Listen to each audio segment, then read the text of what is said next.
Hello everyone and welcome to the 7th installment of Duel On, the Tableturf tournament for Dapple Productions. My name is Kyo, I'm one of your commentators for today, and with me together is Dr. Potato. Hello! Hello! So I think we're going to be starting off this round 1 match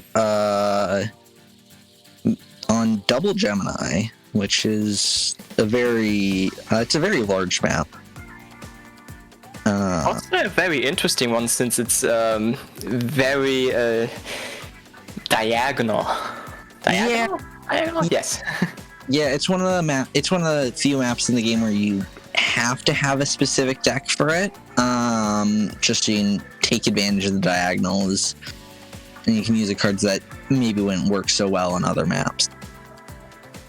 So. Alright, it's time to duel on Double Gemini. 90 on blue and called on the yellow side. We have 12 rounds, and we are going to have a good Tableturf match. Potato, you're actually pretty skilled in this, am I right? Yeah, I've won quite a few tournaments in the past. Duel On, unfortunately, not being one of them.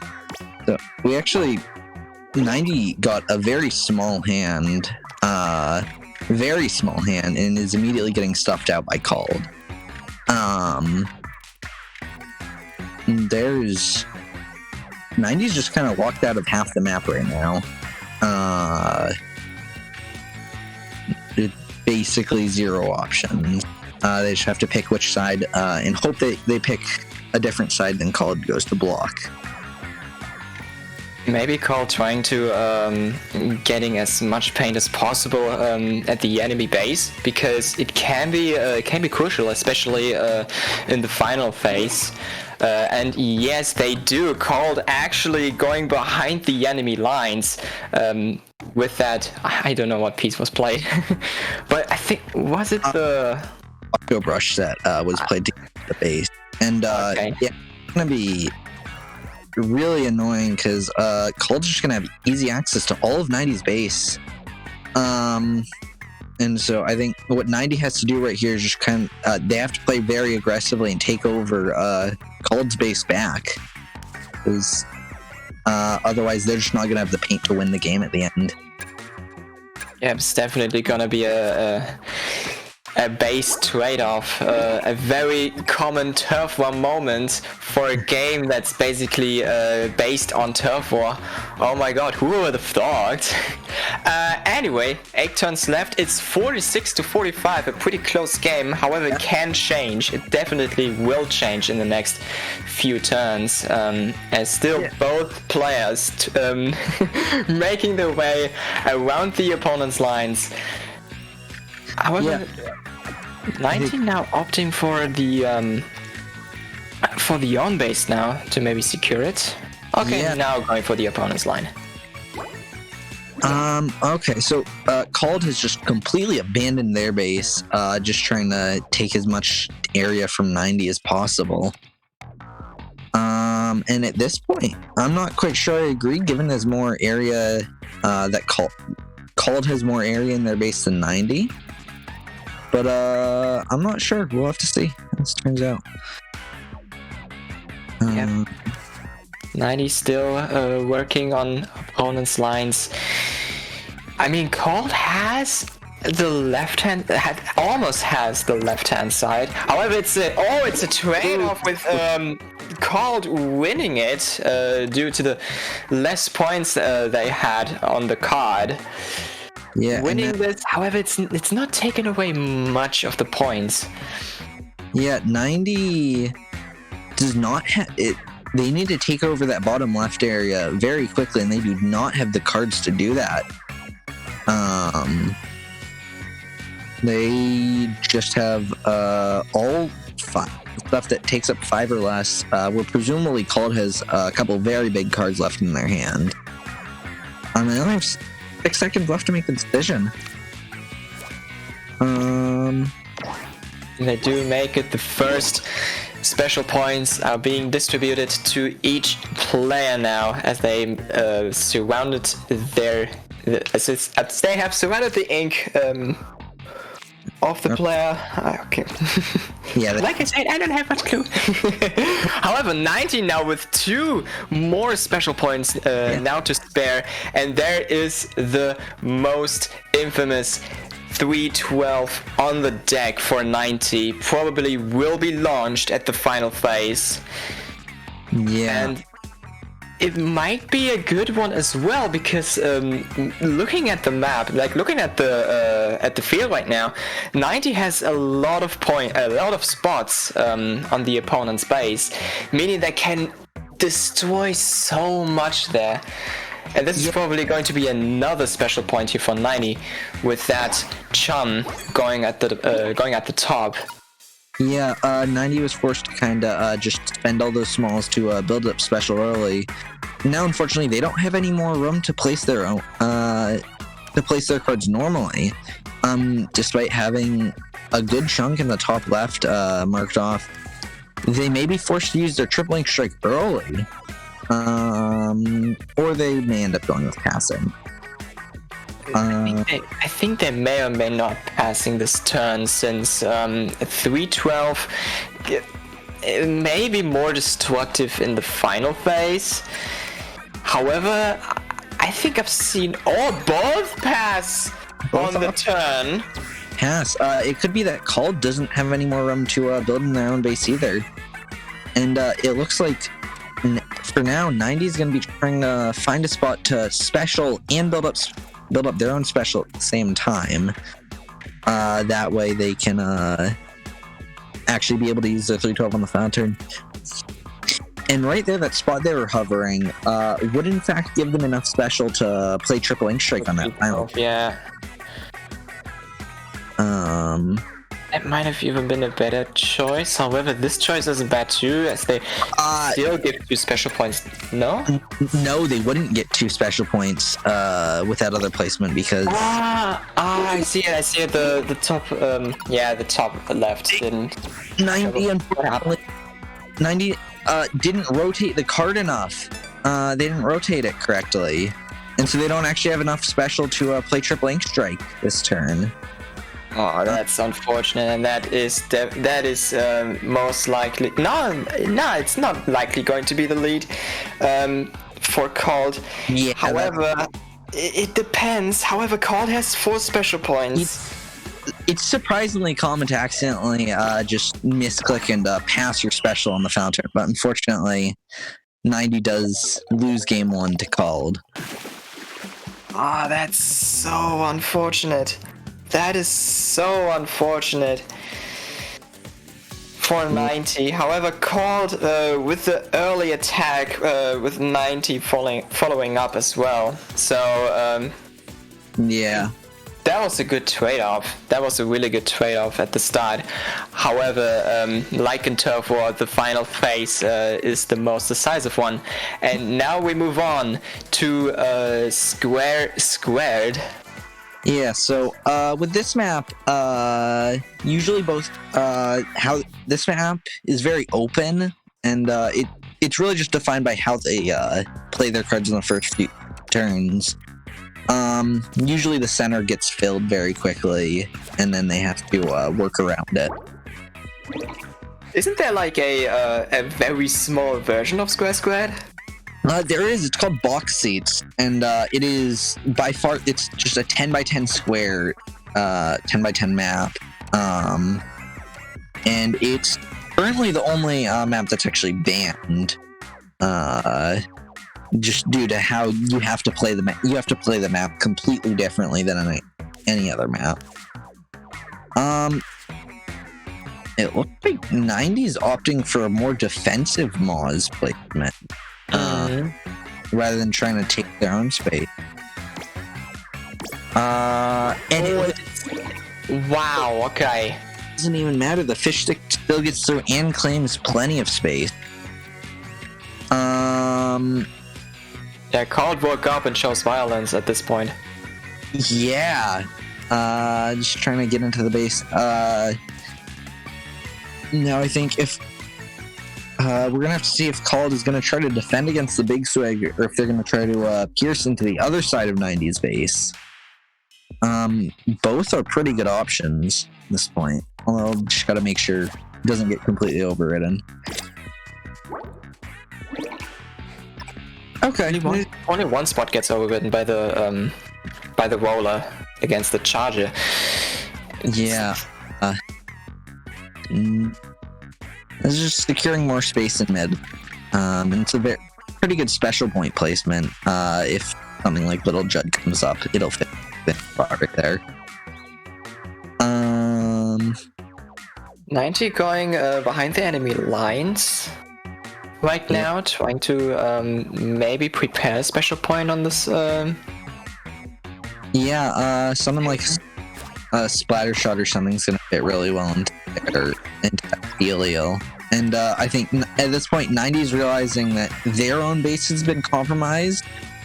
So the only way to get, the only way they're going to be able to win this game is if they take the enemy's base back. Ooh, unfortunately. That doesn't look bad, this placement. But this does. Okay, there are many options. Yeah, I think, I agree that. Yeah, that initial E-Leader placement looks really good, which will instantly get them get 90 a special point, and then potentially set up for one more. Okay. Really getting overpainted drastically, losing a lot of points there. Yeah, very unfortunate. However, that does give 90 a special point. Yeah, it does. It's not really a particularly good special point for the Celio, but that was a lot of points eaten up. 90's only big area taking card right now is the Ballpoint Splatling, which Ballpoint is very good for activating its special point. You can just stick it under anything and it'll just instantly activate. At least when it's up against the wall. And it does eat up a little bit of the E-Leader, but unfortunately it does activate the E-Leader special block too, which is not a very good trade at this point. That's true.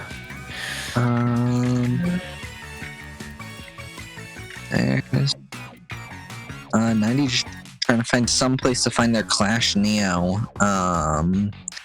They can play it against their clump of 2 special blocks to gain 2 special points. Oh! Unfortunately, the special block just gets completely, and that's what 90 was waiting for. Playing Crack On, that's gonna gain. The police! There has been a murder! Holy moly! Yeah. Although I have to say, I think it might be worth it. That play by 90 is very good. That puts them in the point lead and the special lead. And now they're going to be able to play Octo Stamp and go back all the way up to 6 special. Just absolutely crazy. 90 with 7 special points. Yeah. That can be very destructive, actually, if done properly. Yeah. I'd expect to see potentially even a special this turn. 90 may just be able to keep specialing the rest of the game. Just take over any space remaining. Alternatively, they could play something. They could play their Tri-Slosher normally to gain a special point, and then they'll just be able to play their Heavy Splatling and then Tripling Strike. Be very smooth, but specialing Splat Charger here works really well too. A pass from Call may be able to win 90 the game. Yeah, it looks like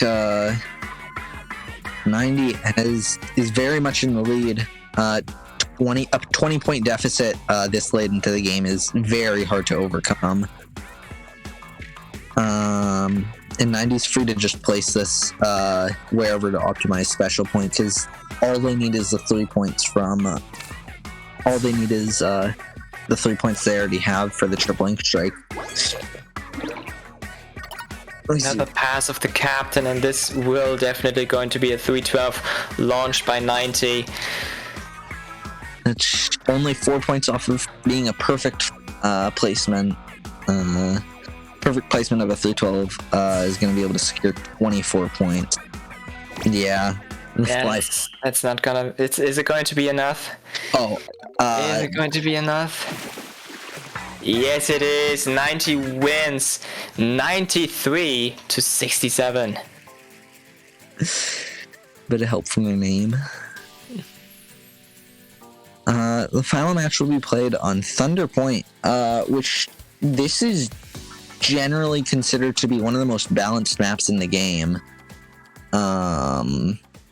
There was some discussion a while back, and after voting, people had agreed that this was, at least to the average person, the most fair map that anybody would agree to play on. I thought that would be Main Street because it's basically just a Tetris block. Yeah, so Main Street was very close to Thunder Point. Just a few players had problems with Main Street, being that it's fairly easy to block people off on it. I'd say Main Street slightly favors defensive play, whereas this map slightly favors aggressive play, but both are still definitely equally viable. Now that I think of it, Thunder Point is also a Tetris block.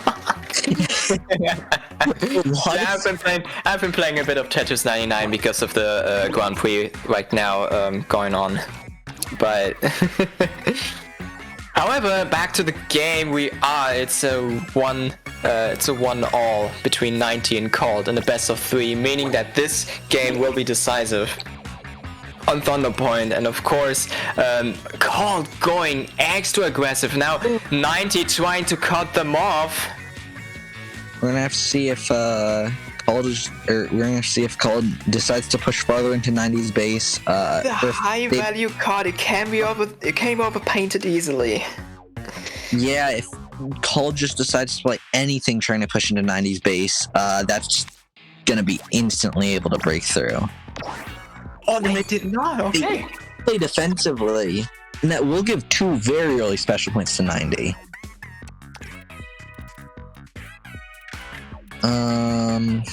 And definitely a lot of peace and tranquility since the threat has been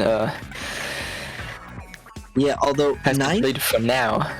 90 has a couple of very good ways to poke into Cold's base.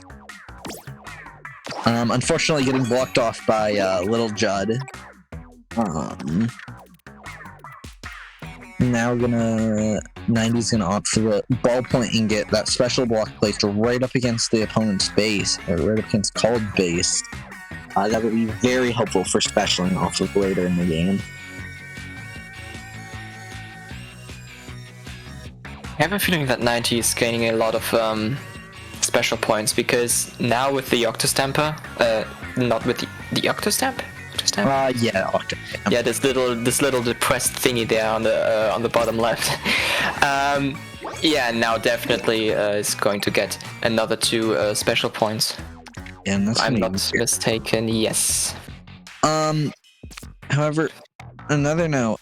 Cold has 2 special points, and that Stamper they just played is going to be very useful. That's going to be a special block that they can play off of.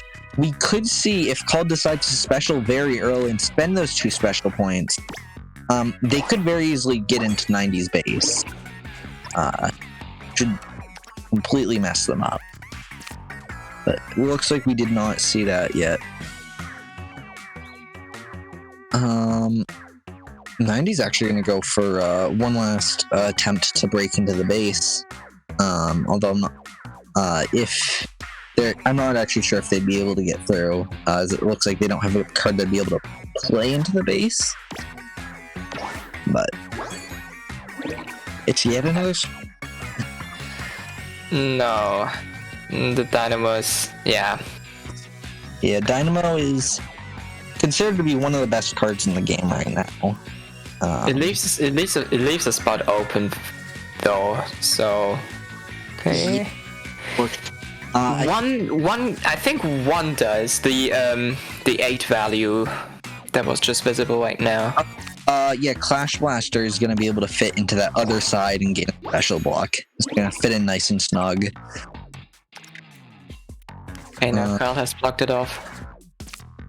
Alternatively, it does also fit in right there for a special block. Both players have just been building off of their base and building special. And it looks like 90 has been building special slightly better.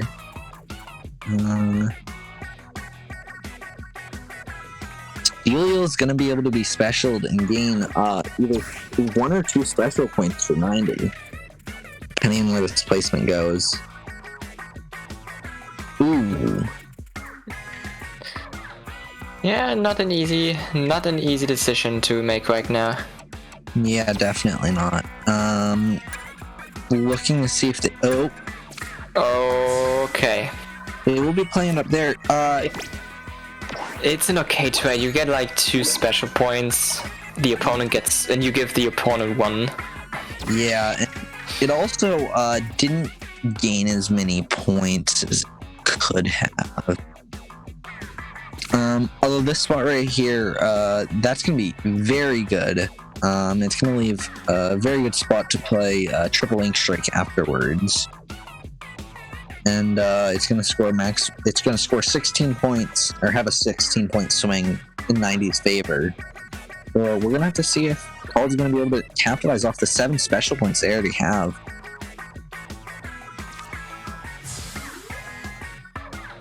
Special's going on. Okay. Ooh. Unfortunately, there's 50 points. 15-point difference, and triple link strike is going to be able to fit into the zone perfectly, almost perfectly. 3 points off,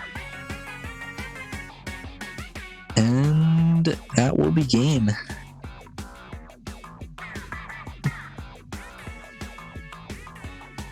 Man, they really went and decided to compose a really good soundtrack for random side mode that they included in the game. And soundtrack's such a ball. And Alright. 90 does take it 81 to 94. I just noticed that 90 space hasn't been painted on the right side. No, yeah, 90 didn't fully paint their base in that game. So, yeah, 90 took the set 2-0. And we'll be moving on to 2-1. 2-1. Or 2-1, not 2-0. Big difference. It do be happen sometimes. Yeah.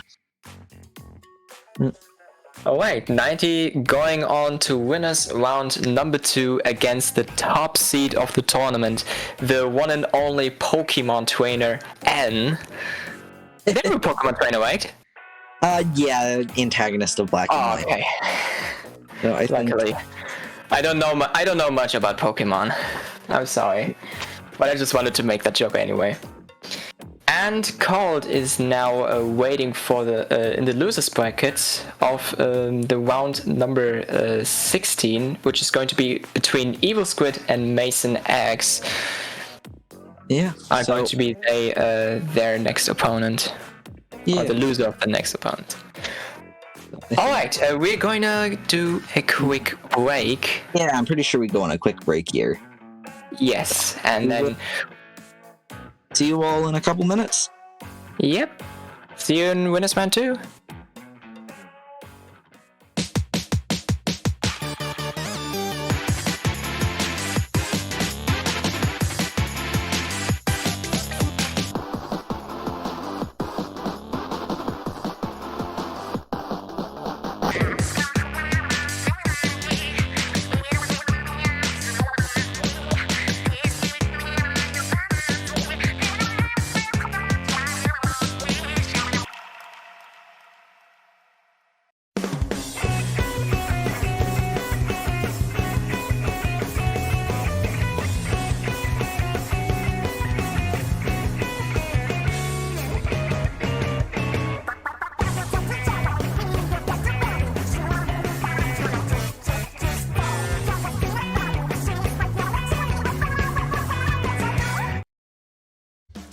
Splatoon Stronghold, a stronghold for competitive Splatoon, providing resources to long-timers and newcomers alike.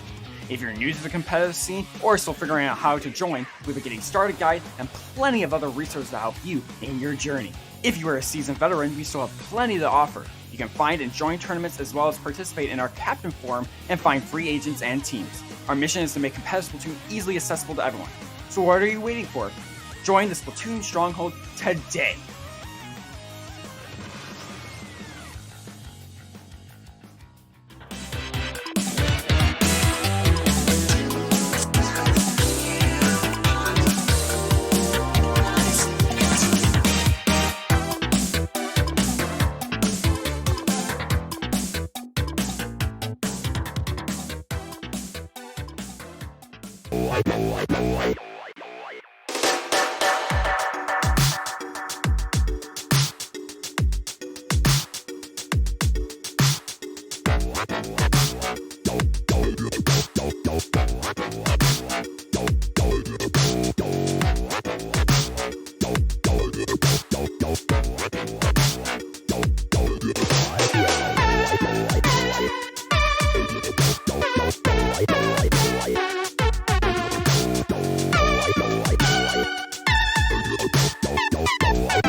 Alright, we are back in winners round number 2 between Yamumi and Andi.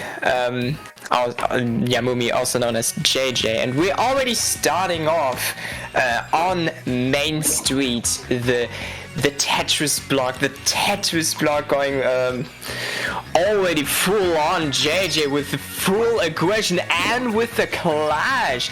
Like, we're already going off here. Yeah, it looks like JJ just wants to play complete hyper aggression this match.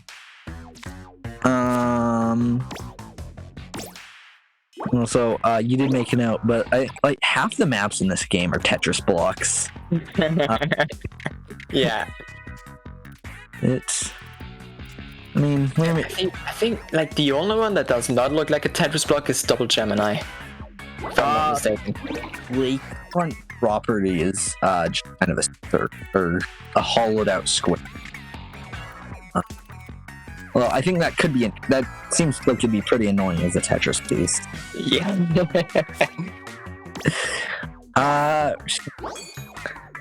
It looks like Andi kind of weathered the attack from a JJ, and it looks like they're pushing back into JJ's base.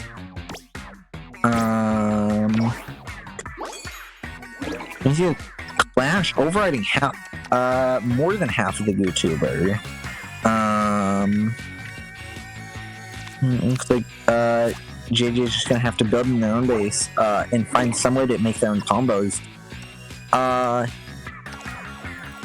It looks like JJ's using very interesting tech. Flutter and Tent Umbrella are not card use. I didn't see JJ's deck right now, but I think the gorilla position on the bottom may or may not have been useful. Okay, then that... Okay. Okay. Overriding a good chunk of... Wow, match is already almost over. These two players have been going very quickly. JJ is just gonna have to try to build some amount of special. I'm not sure if JJ is gonna be able to play a special in the final turn. The players are playing Bullet right now. Like you said, it's already 2 turns left. And we haven't even started. I think the main reason is because I think JJ has been moving quite aggressively at the start. Maybe it's going to be... Oh, they don't even have enough points! Oh my god, no! No! JJ does not have enough points to weather the Ultra Stand from Andi. And that's going to be game 1 going to Andi. Wow! The full aggression at the start of the game did not pay off for JJ. And then Andi is now leading 1-0. Yeah, and so for the next map, we're actually going to be able to see JJ is going to get to counter pick to any stage they want. Find some way to counter Andi's more defensive nature. What is it gonna be? Is it going to be Thunderbolt? X marks the garden is also not a Tetris block. Yeah, that'd also be yeah. So it's close to T or the TP. It looks like they went to squared, which was just like we saw last match. It's a very open stage. More players will kind of have to build their own boundaries. I let the battle begin, and yeah, JJ also trying to get a bit more space off of Andi. Yeah, it looks like JJ did draw most of their big cards very early, same as last time. It's very helpful. And now we're just gonna have to see if it looks like JJ's gonna try to continue to play aggressively, rather than blocking off their own base, which may be a bit of a problem given that Andi has free access to Pierce. Try to block him off. Oh! Cuttlefish cut in half! Oh, Jesus! Cuttlefish. An accident on the job. Yeah, dehydrated and now cut in half. Man, this man doesn't get a break.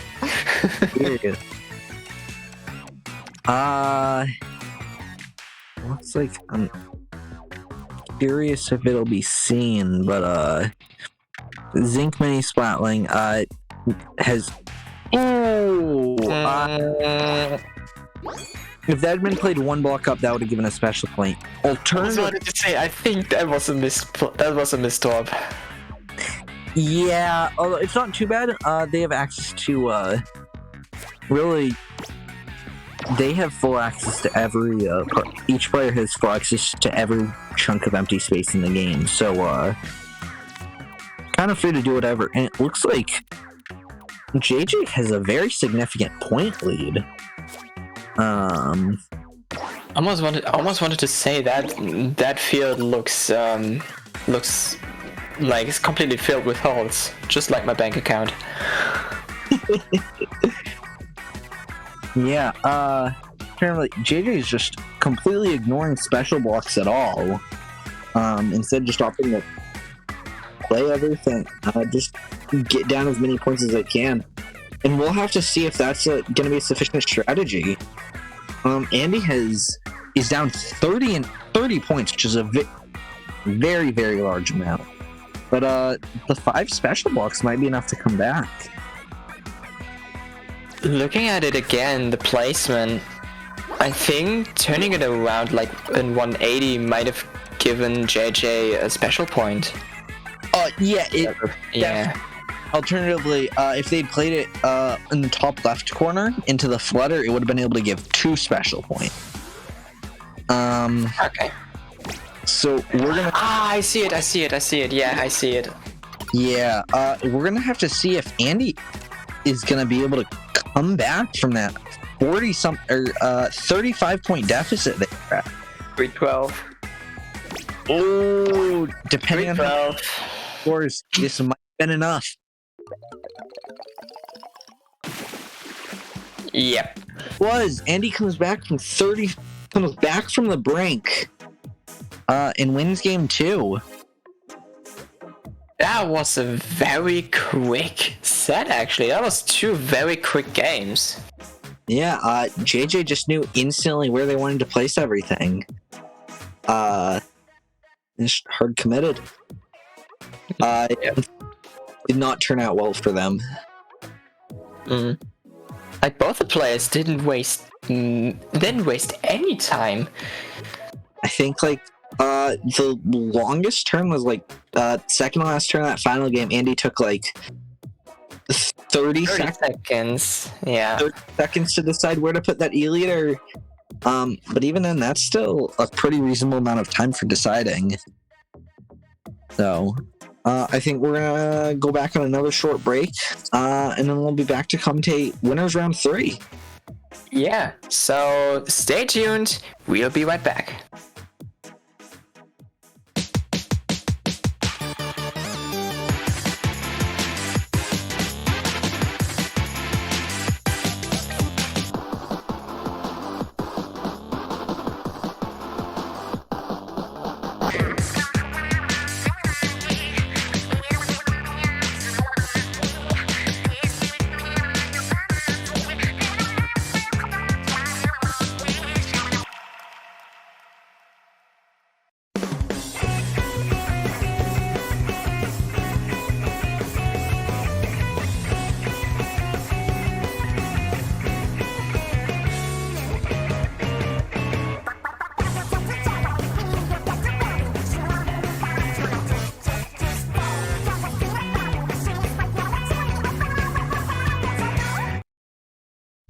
Splatoon Stronghold, a stronghold for competitive Splatoon, providing resources to long-timers and newcomers alike. If you're new to the competitive scene or still figuring out how to join, we have a getting started guide and plenty of other resources to help you in your journey. If you are a seasoned veteran, we still have plenty to offer. You can find and join tournaments as well as participate in our captain forum and find free agents and teams. Our mission is to make competitive Splatoon easily accessible to everyone. So what are you waiting for? Join the Splatoon Stronghold today!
We are back with winners round number 3 with DblCookies against AJ and Potato. You like we have seen a lot of things from DblCookies, haven't we? Yeah, DblCookies is one of the best players in the game. They have they've won Duel On at least once, and they've come second many times. They're a very experienced player. And yeah, we're starting this off on X Garden. Which this is a very controversial map due to it. Don't really see it here, but it's very easy to just block off your own side, and then you just block off other chunks of it. Oh, that is huge. Both sides. I think that's gonna. If I'm not mistaken, that can get both sides for AJ. Yeah, both. This is very rare for XRN, but both players have access to basically the entire map. This is very contrary to how this map is usually played. But it looks like Cookies is kind of at a point deficit right now, which is fine because they have 2 more special blocks, but still a tad worrying. AJ has access to like left and right. Okay, they both have access to left and right, but AJ with more control of it, and they can also get behind enemy lines on top. Yeah, this is very good play from both players. And yeah, we see Cookies is grabbing even more points. We're just gonna see Power Clam come out to try to catch up in the points department. We've just seen Cookies kind of try to build in their base, and we haven't seen them try to take advantage of any openings. Oh, the hero shot. Oh, I love when I see it. I got overpainted, but I don't care. I love when I see the hero shot. I'm such a huge Agent 4 fan. I'm such a huge Agent 4 fan. Generally, the new Squid Splatoon. Oh, we have a clash. We have a clash.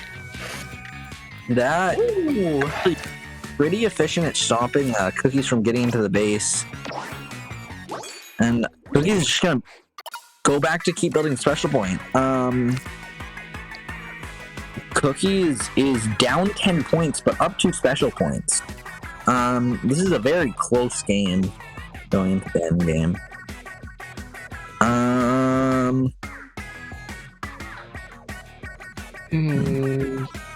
Well, I'm looking at it, and AJ has a very good spot to play their Inkjet on the final turn into the base.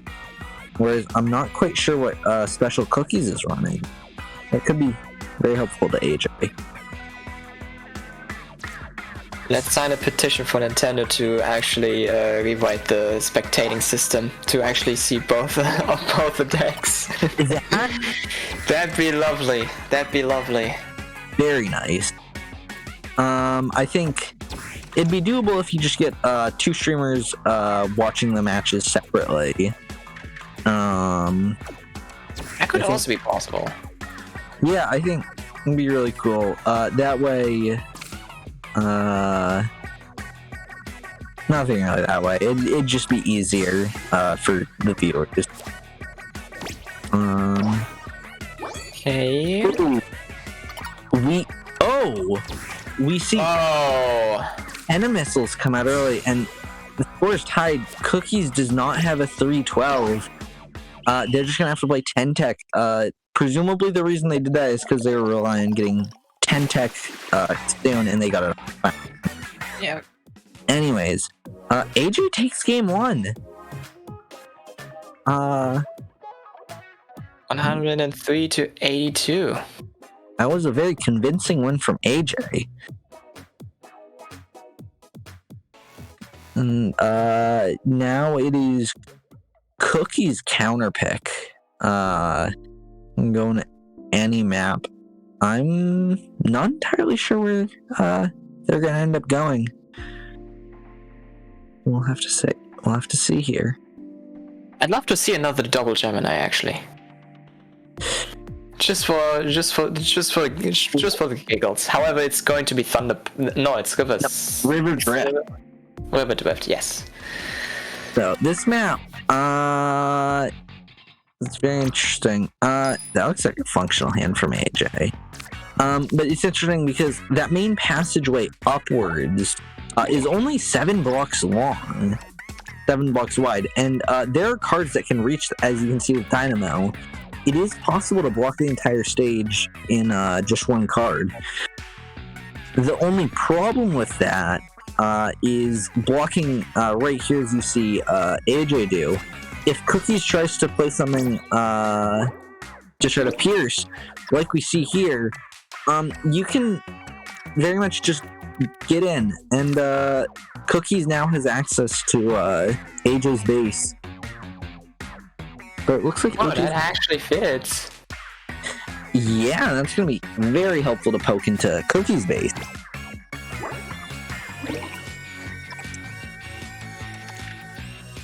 And yeah, they are going to use that opportunity with the heavy splatling. Yeah, this is really looking kind of rough for AJ, because as you can see, we see another captain get overlaid by another heavy splatling. But AJ already has 3 of the cards in their hand as small, very small cards. So if AJ draws another small card or their special, they're going to be that's going to be very unlucky for them. So they're just going to have to keep top decking the cards that they need. We'll see how sustainable strategy that will be. Looks to having many options. Oh, he gets overpainted. Rip either Charlie or Donny. God was never forgotten. 1 and 2, just like Cuttlefish. Yep. Separated. Absolutely separated. Ooh. Both of them still have access to each other's bases. Although it looks like AJ has slightly easier access than Cookies. Cool. Hey. Giving 2 special to Cookies. This is a very even game, like the previous one. AJ just needs to predict whether or not Cookies is going to play in AJ's base or Cookies' base.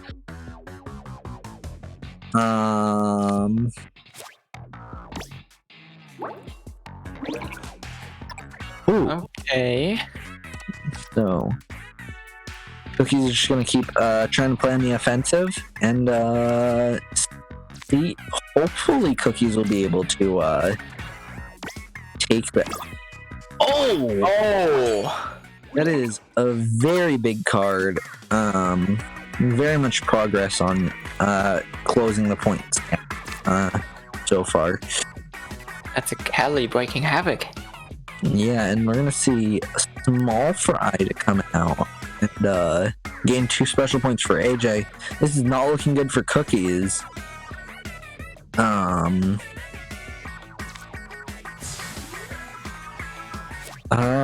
I remember last game, we saw Cookies is running Ultra. I don't know.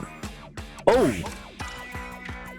The points are even on both sides. AJ going for another special point for the 312. Yeah. And they are going to be able to just gain points off of that and have a very comfortable lead going into the final turn. Oh, that's huge. Yeah, and yeah, a play like that, that will be more than enough to secure the win for AJ.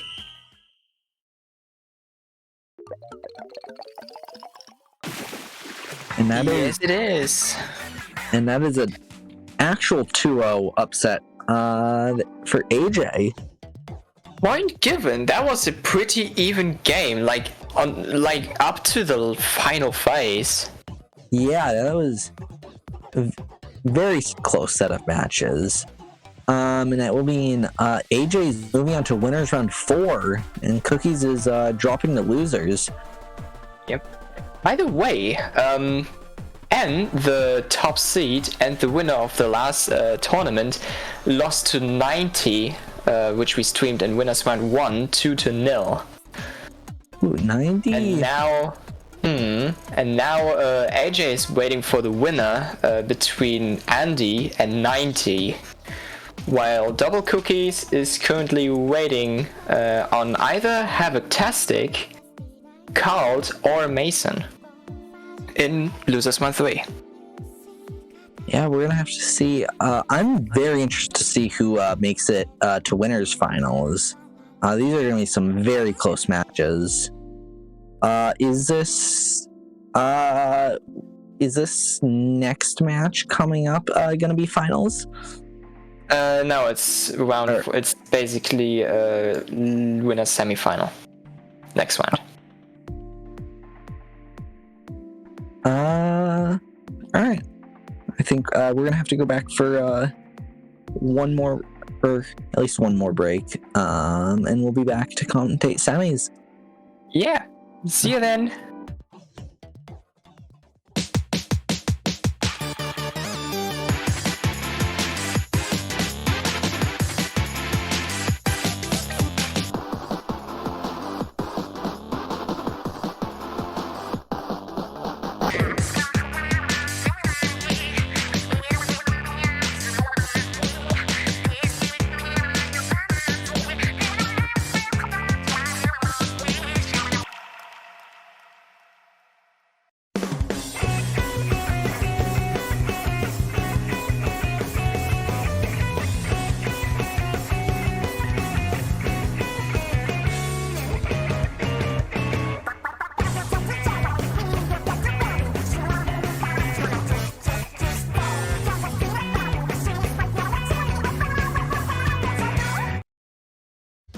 Splatoon Stronghold, a stronghold for competitive Splatoon, providing resources to long-timers and newcomers alike.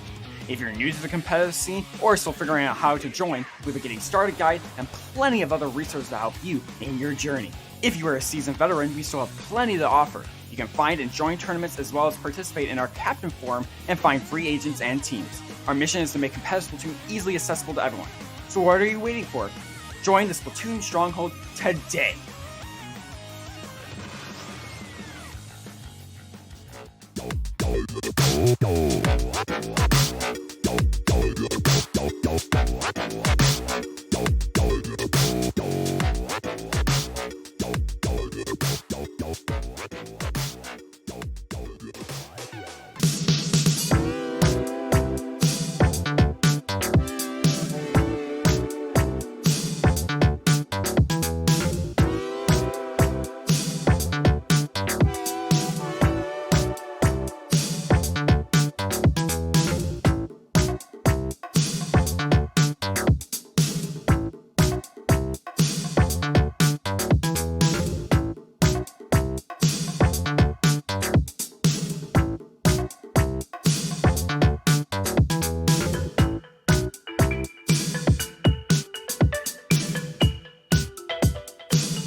Ladies and gentlemen, Inklings and Octolings around the globe, we are back on Winners Semi-Finals, and we got some very interesting, we got a very interesting situation.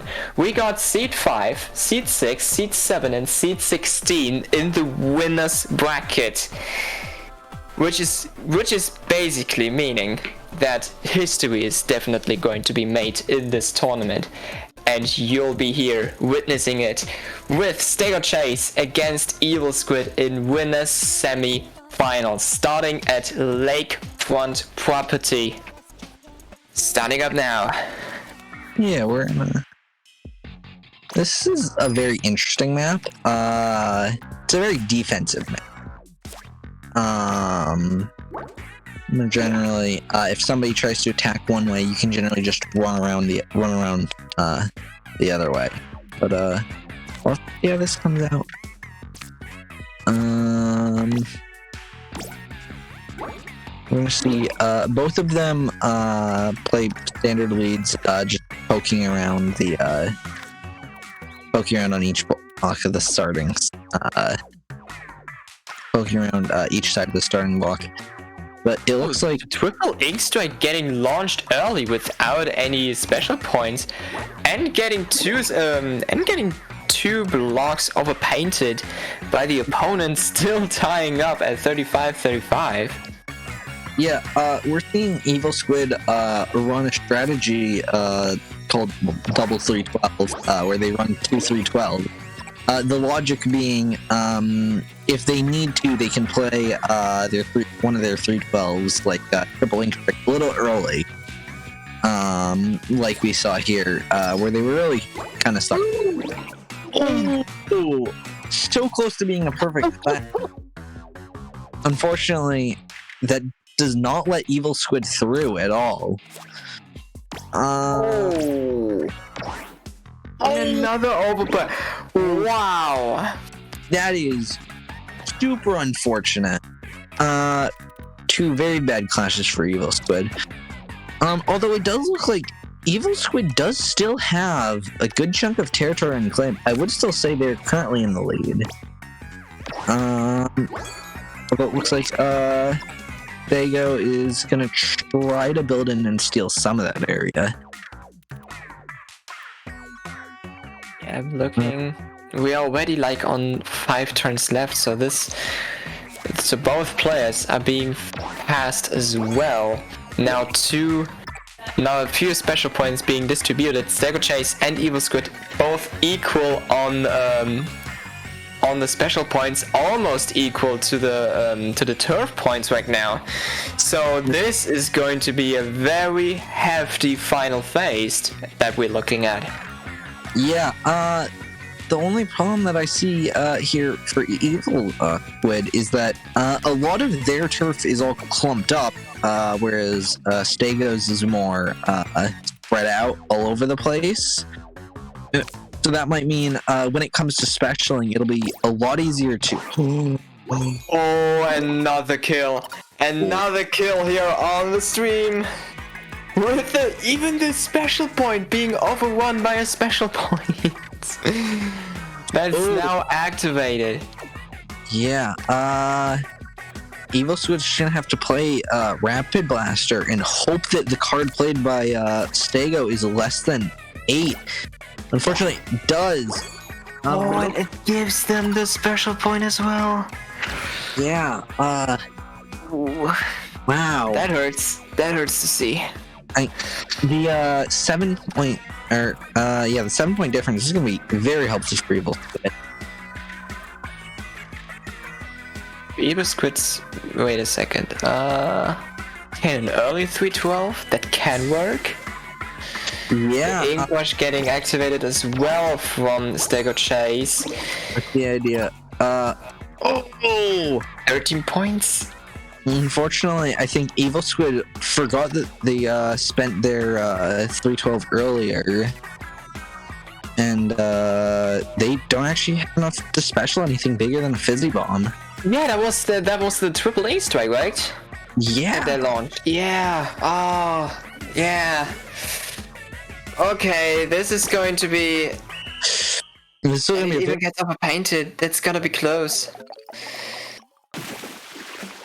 Oh, okay, 4 points. StegoChase getting the first point in this best of 3 in the winners semi-final. Yeah. Oh, that is kind of unfortunate. Yeah, that will be EvilSquid getting a counter pick to whatever stage they want. I'm expecting probably squared here is where Double 312 likes to thrive. Let's see what it is. It's gonna be an interesting match. Looks like it's gonna be River Drift. Oh, right. So, we're gonna see Dago, EvilSquid gets a pretty functional opening hand, opting to play Shiver, to blockade off most of their side. I think they're gonna reset it because they forgot to set the time. Oh, I didn't even notice. Yeah. Yep. I was keeping quiet because I was like, yeah, okay, something's wrong here. But a little score service for you, everyone. 90 Splat has won against AJ. 2-1 is now standing in the winners final, eagerly waiting on this match. Yeah. And so, this will give each player a better chance to get a better hand. Oh! That is a really good hand. The most important part is, that's a lot of very big cards. And, playing Shiver, like that is gonna allow, this next E-leader to be played very offensive. Or they're not going to play the E-leader offensively. What do I know?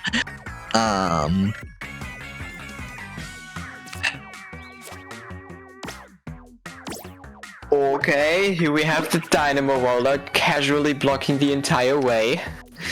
Yeah, that happens on this map. Oh! The Stinger will be able to make it through. Stinger giving EvilSquid a special point already this early. I see why they wanted to save their E-leader. That's going to be a special point for them. But oh, that L3 is going to be able to be played. Gain a special point right there. And so we're going to see, this kind of happens a lot on this map, but both players are just going to go and fill in their own bases as much as they can. Yeah, but especially if they weren't being able to sneak into the opponent's base. Oh, this is a huge hand there from EvilSquid, giving them 2 special points. This leads me to believe they've planned out these openings. Yeah. They know exactly what they're doing.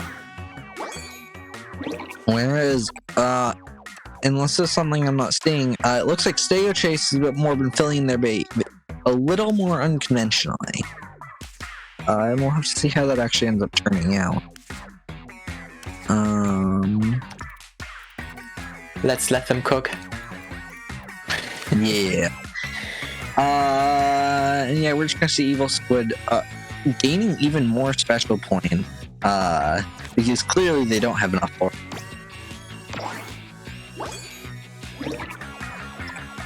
Alright, we're equal on points. However, EvilSquid with 6 special points and 4 turns left will definitely have a word on that one. Yeah. Special already, or maybe not. Looks like They're still building. one more turn, building all the way up to 7 special.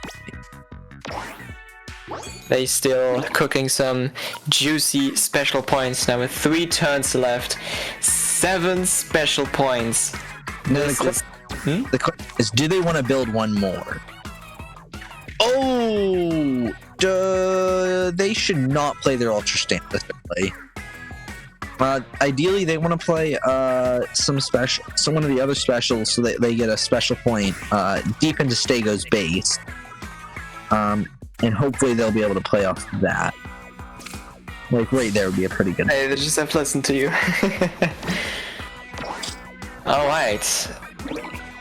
Unfortunately, StegoChase now has the special advantage. But being down 15 points, I'm not too sure it'll matter that much. We're gonna see a special fizzy bomb here, and we're just gonna have to hope that EvilSquid doesn't mess up the placement and not actually gain a special after that. Oh, wait! I think if they would have placed the if they would have used the special, it might have been 5 special points for EvilSquid. Yeah. Oh. Well, So- hindsight is 20/20 as always. Yeah.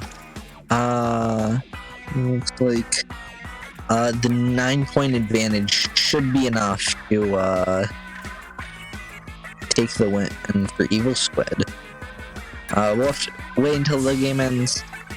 See if something else happens though. Looks like a good trade-off. With 3 points to spare, and EvilSquid even with 3-digit against StegoChase, equalizing in a best of 3, and now we go into the decisive game number 3. Yeah, and this will be StegoChase's counter pick, so they do have the advantage going into this. We're gonna have to see where they pick.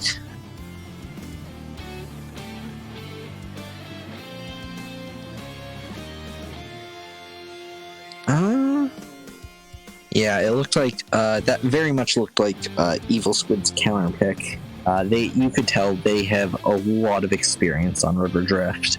Yeah. With those intricate base combos.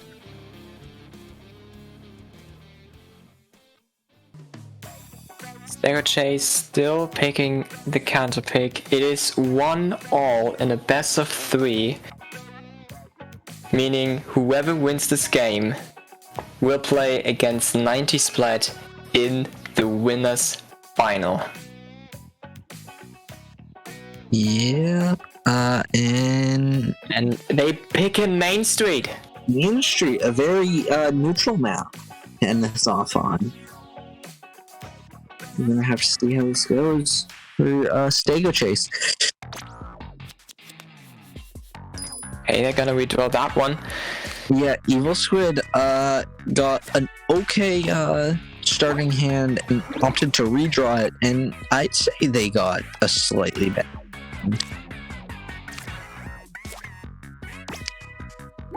EvilSquid, okay, they're both going for the respective sides. Yeah, and now we'll just have to see, is EvilSquid gonna fall back and defend their territory, or are they gonna keep on the offensive? And a little spot that can be very, very, very destructive. That is gonna be a massive problem. Unfortunately, that looks like that has mostly stopped the attack. And now it's EvilSquid's turn to go on the offensive, but let's see if they have the cards to capitalize on it. The answer is no, they don't have the cards to capitalize on it. And we're gonna see them fight for that last little bit of mid. Alright. And now they're gonna build up some specials here. But that was scary. That was very scary for EvilSquid there. This little spot. Curious if EvilSquid will see it. They can. Oh, they don't. They could have just played that straight parallel to the top of just to the top of there, and that'd been a really good placement. But no, we're gonna see classic EvilSquid just doing their base combos, building up as much special as they can. Unfortunately, it looks like they're gonna run out of space pretty soon. And StegoChase is actually gonna take the special lead. But this is still very, very close.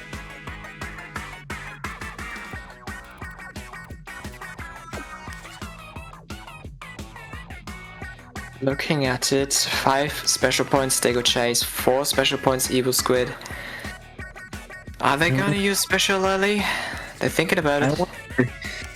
It seems like EvilSquid might be considering it. They have... I think I see that. But we'll have to see. Clash Blaster special, gaining 2 special points back. And that is basically neutral. All that needs to happen on this is EvilSquid just needs to make sure they gain at least 2 points off, 2 special points off of it, and then as many normal points as they can. And that spot will meet that. Those requirements, same with right there. Although I think the other spot gained more points. Thing is, they need at least 5 special points to make the last 10 special. Do they? Yeah, they. Oh yeah, that's right. Oh, yeah, that's right. Yeah, I forgot. I'm sorry. Yeah, that's the advantage of playing double special. They can play them early game in a pinch, and then they can play them late, and they'll still have one to play late game.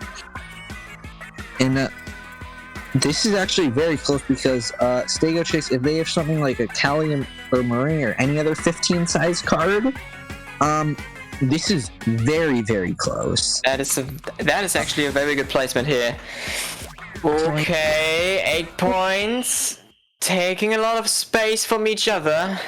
Is this going to be enough? It is.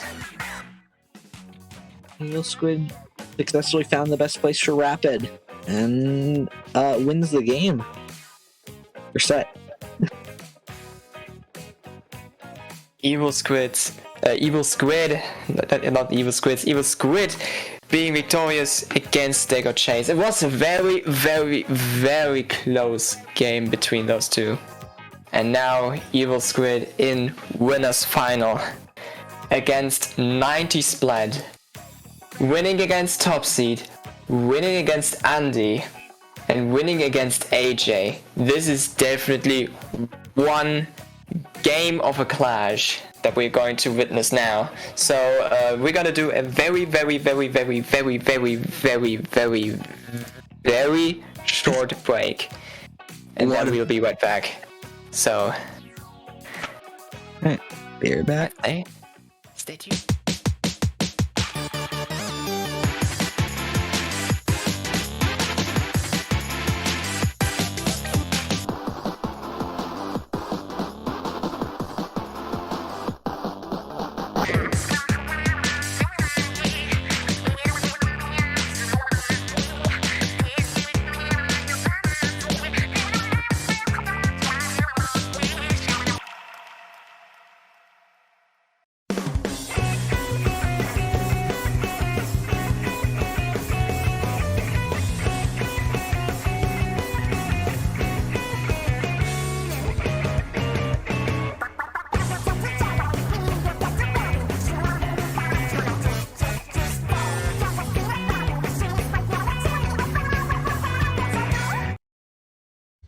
Splatoon Stronghold, a stronghold for competitive Splatoon, providing resources to long-timers and newcomers alike. If you're new to the competitive scene or still figuring out how to join, we have a getting started guide and plenty of other resources to help you in your journey. If you are a seasoned veteran, we still have plenty to offer. You can find and join tournaments as well as participate in our Captain Forum and find free agents and teams. Our mission is to make competitive Splatoon easily accessible to everyone. So what are you waiting for? Join the Splatoon Stronghold today.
Ladies and gentlemen, get ready for the winners final of the 7th installment of Duel On, the Tableturf tournament from Dapple Productions. We have 90 Splat going through a very good run through the tournament against EvilSquid. On seed number 6 against seed 16, we're starting off with River Drift. Wow, that rhymed. And oh, I'm hyped. I'm definitely hyped. Yeah, this is gonna be a very exciting final game, or final game of winner.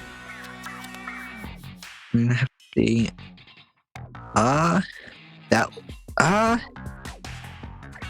That's a bit of an awkward hand from 90, but I think it looks functional. On top of it, they launched in Dynamo World like early. Actually, we saw this last game, but EvilSquid is very, very good on this map. Yeah. So the 90 just deciding whether to play the Stelio right there, one below. And they do opt for moving it up a bit. The only thing that could have lost to is Flat Charger. No, 90's kind of gonna have to decide if they want to just go straight to building their own base, or they'll try to take up as much of mid as possible. And looking at it, it's pretty like the distribution is pretty equal to who has what, but like EvilSquid has a slight bit more space for them. Yeah, I think I do think the best play for 90 right here is going to be to place that Splatoon the Wiper going straight up and try to get a good special point to special off of. Because getting good special point placement is very hard to do, but it's very essential in this game. Oh, and another murder! Oh, what is going on today? Am I playing normal Splatoon? That's the third Splat! That's the third Splat today! Wow.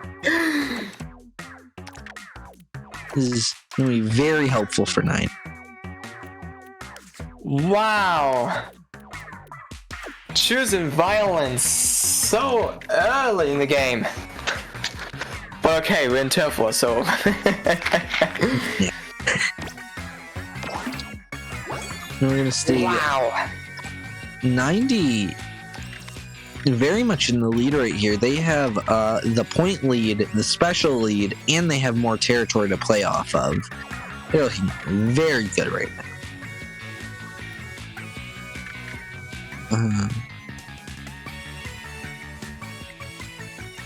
I wonder if 90 has a small fry in their deck that they can fit into their base for 3 special points.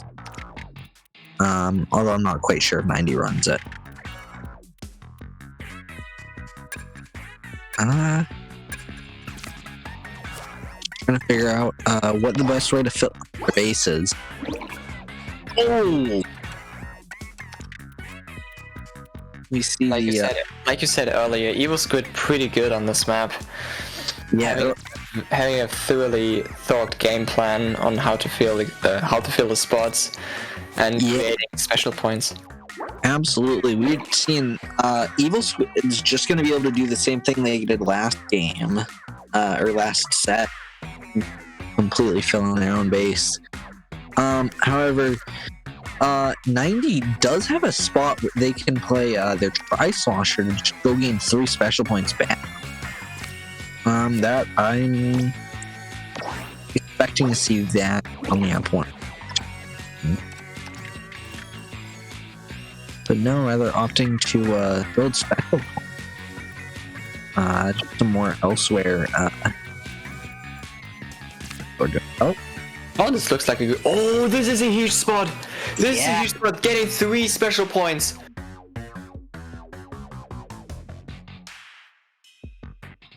Yeah, this is gonna be very... Unless EvilSquid can do something about it. Or is anticipating to do something about it.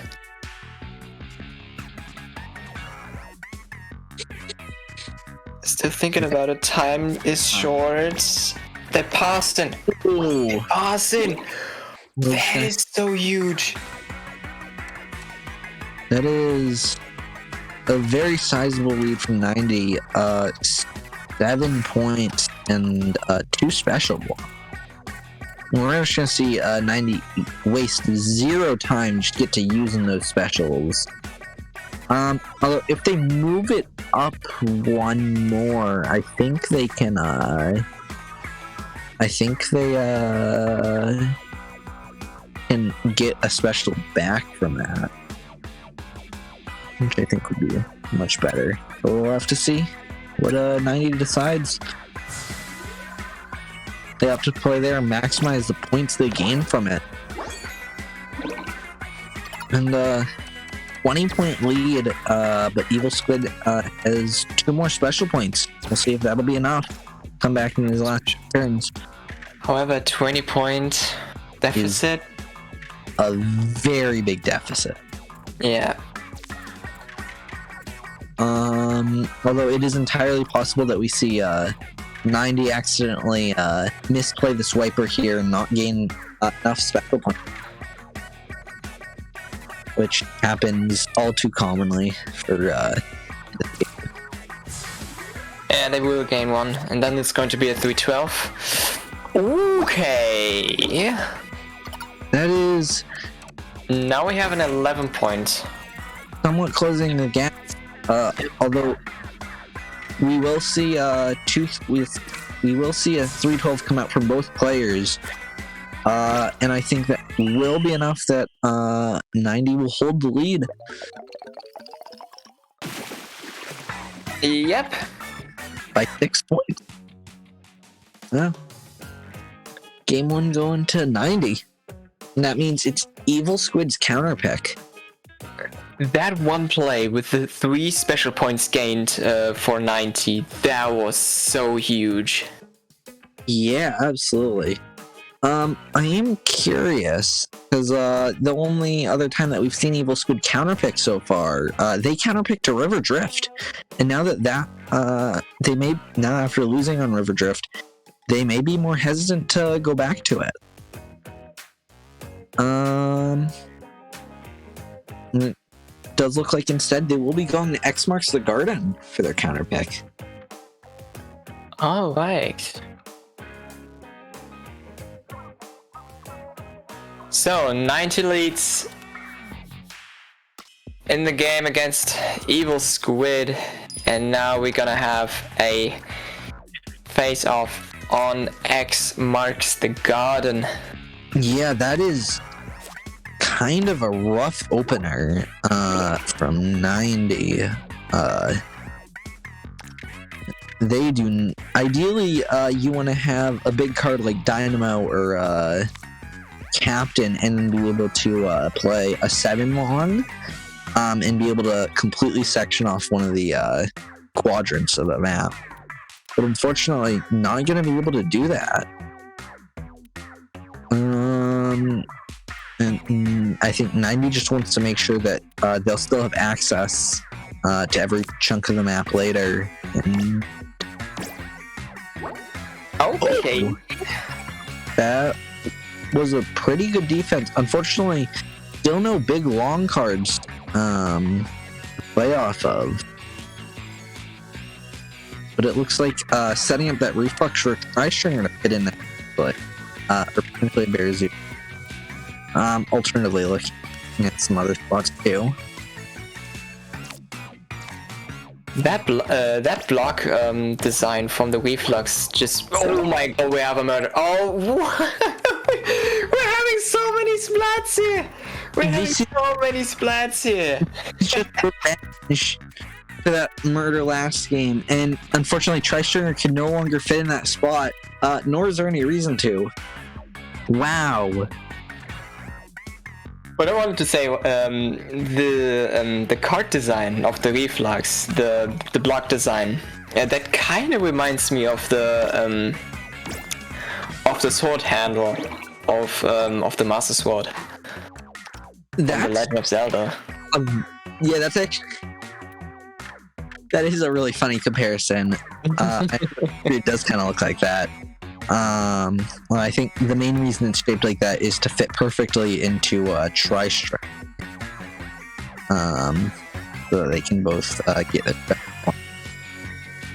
But regardless of how funny that was, it looks like 90's just trying to fight to keep up with the amount of points.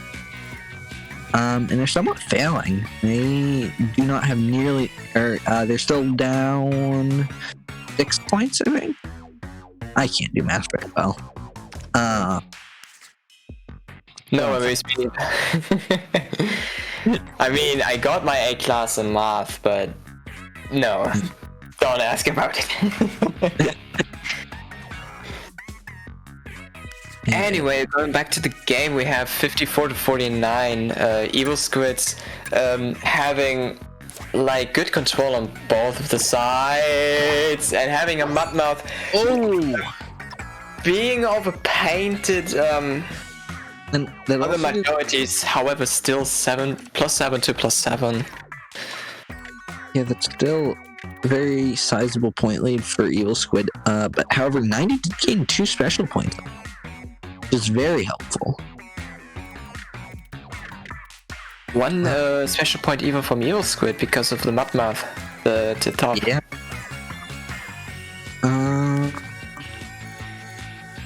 Name question.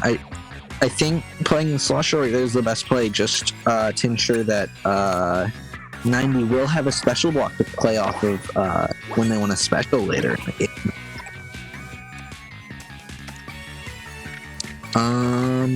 In addition, it looks like EvilSquid's kind of threatening to get into 90's base, steal up all their territory through the captain's tentacles. I think it's the tentacles. Yep. Basically, the head, like the diagonal blocks are the tentacles, and everything above that is the head. That's what I was pretty sure. I'm not heard very much, despite it being considered one of the best in the game. 90 has taken back the lead now. Although they're down special points, and but other than that, the game is very equal. Definitely two players that are very much good enough to make it grand finals.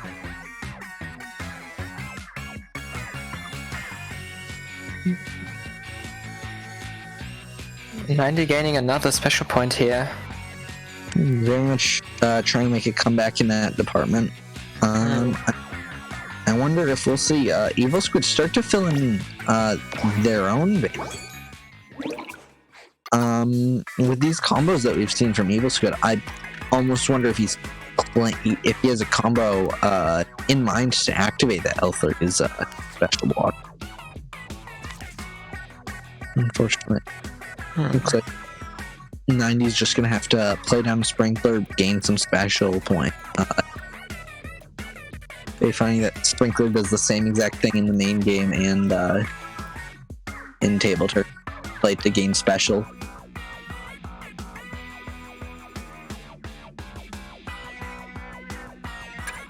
Taking a long time to think on this decision. 90 is a player who very much likes to take their time, make sure that they don't do any miscalculations. I would cry if I see a Sprinkler kill on Tableturf. I died to Sprinkler in the main game once, and it was the most shameful moment of my entire life. I mean, it do be happening sometimes. I cannot blame people dying to Sprinkler actually, especially if you're jumping into a spot like on a super jump, and you get a Sprinkler placed on you. It can happen pretty quickly. It just kind of landed on my feet while I was standing on tower, and I didn't move off of it, and it killed me instantly. Oh, and both have one special point. Neither are gonna be able to special in the final turn. 90 being down a point. That is EvilSquid. And it does EvilSquid game 2. Meaning this next match is gonna be 90's counter pick. Very excited to see what they have.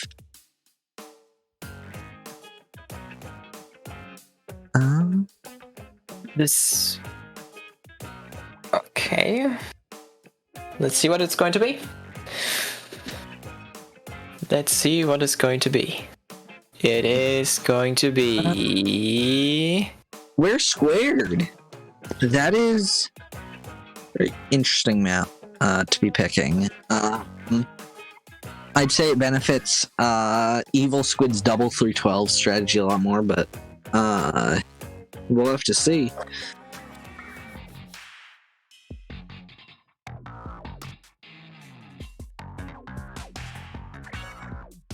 White in square equal square squared.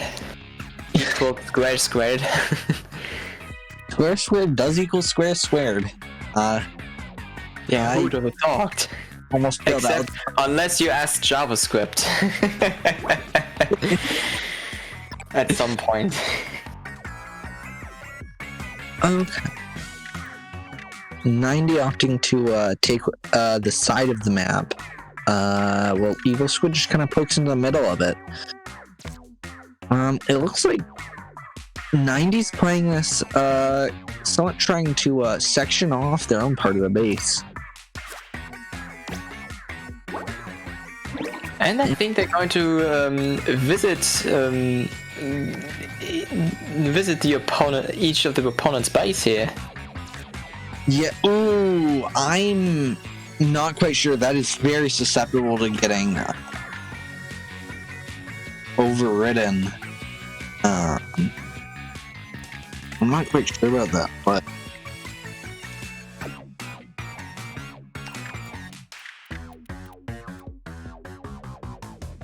Still thinking about it. even that seems that has. Yeah, I do think playing offense here.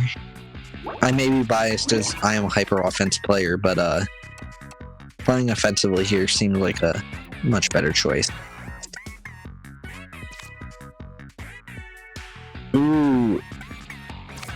So 90 is assuming that. Oh, 90 was. Oh, that is huge. That is actually a huge counter from EvilSquid. That was pretty well done.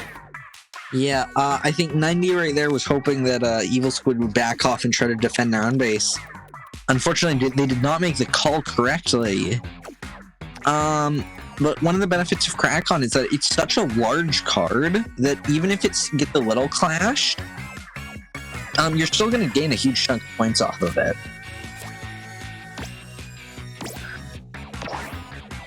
Oh!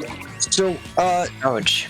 Mudmouth only got one block overlaid, but the reason that's so huge is because usually you run Suction Bomb alongside Mudmouth to perfectly fit inside, but that doesn't fit anymore.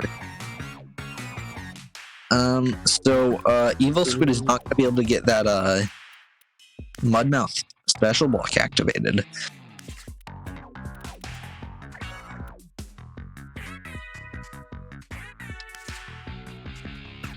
Andi having to make a hard decision whether to fill in their own base or go take up some of EvilSquid's territory. Oh, yeah, they had to decide on the last second. I must admit, games on Square Squared can be very interesting. Yeah, it very, very chaotic. The two players kind of decide how they want. Oh! Majority placed down. Very big.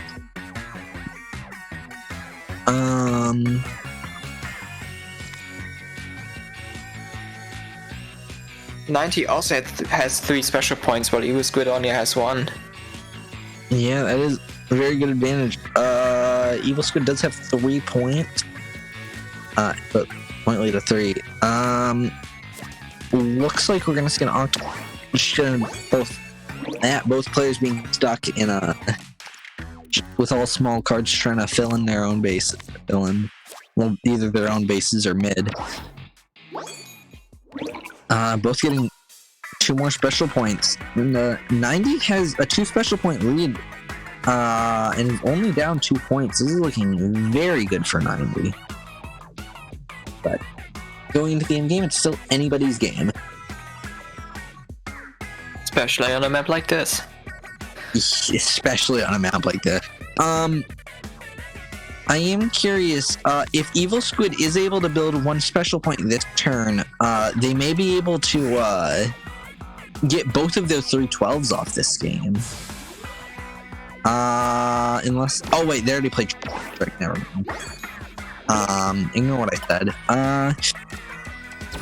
90 having a 10-point lead going into turn 2, and they're equal on special points. It is... Yep, and now 90 is breaking havoc on EvilSquid's lane here, overpainting a lot of stuff, and getting another special point for the 312. Yes, it's going to be a 16-point swing from that, and then because EvilSquid played the triple ink strike earlier, 90 is just going to be able to special their own triple ink strike just completely over the initial one. Or that is definitely gonna be game. Yeah, that will in fact be game for 90. 90 taking game 3. 77 to 89.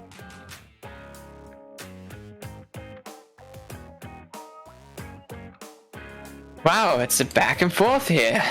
90 on the advantage, EvilSquid with the counter pick. However, 90 has the final say in terms of counter pick, so... Yeah, EvilSquid is gonna have to win these next 2 matches in a row.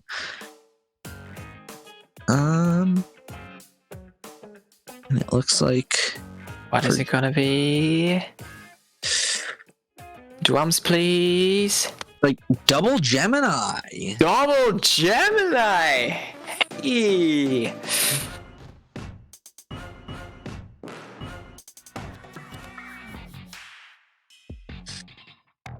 Ooh, from 90... I see a captain. Yeah, Captain is a very good lead on this map. The only problem is the two small cards is going to be very annoying to work around. Although we'll have to see how 90 manages it. Yeah, if 90 just gets a couple of unlucky draws here in the beginning, that's going to be very unfortunate. Oh, there's the first unlucky draw. 90's really relying on getting a nice big card for this draw. Oh, it's a clash of both the heavies. they both cross each other. Like almost exactly. Wow. Yeah, it looks like both of them made it into their opponent's bases. EvilSquid gaining a special block in the process, though.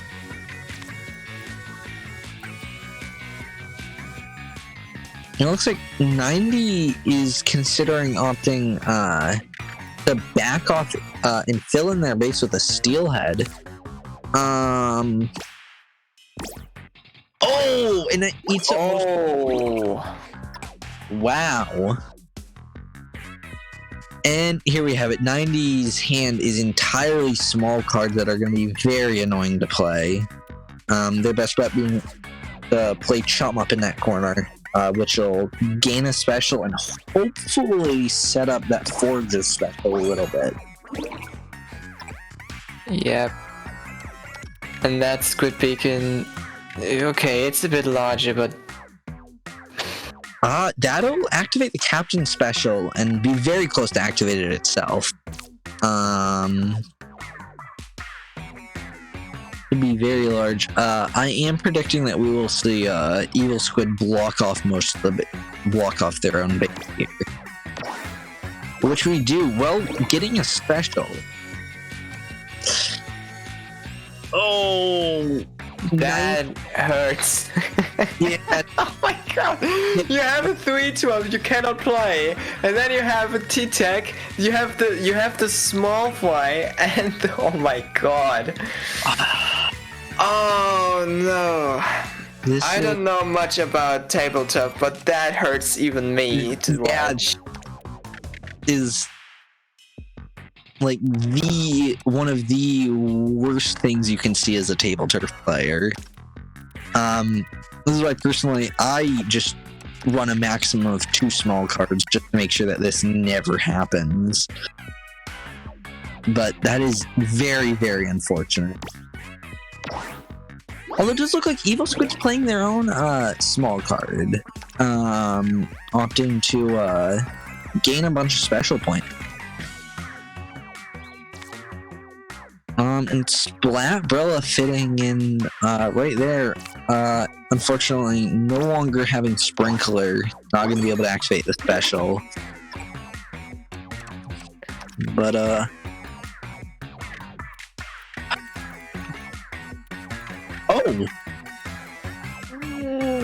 Oh!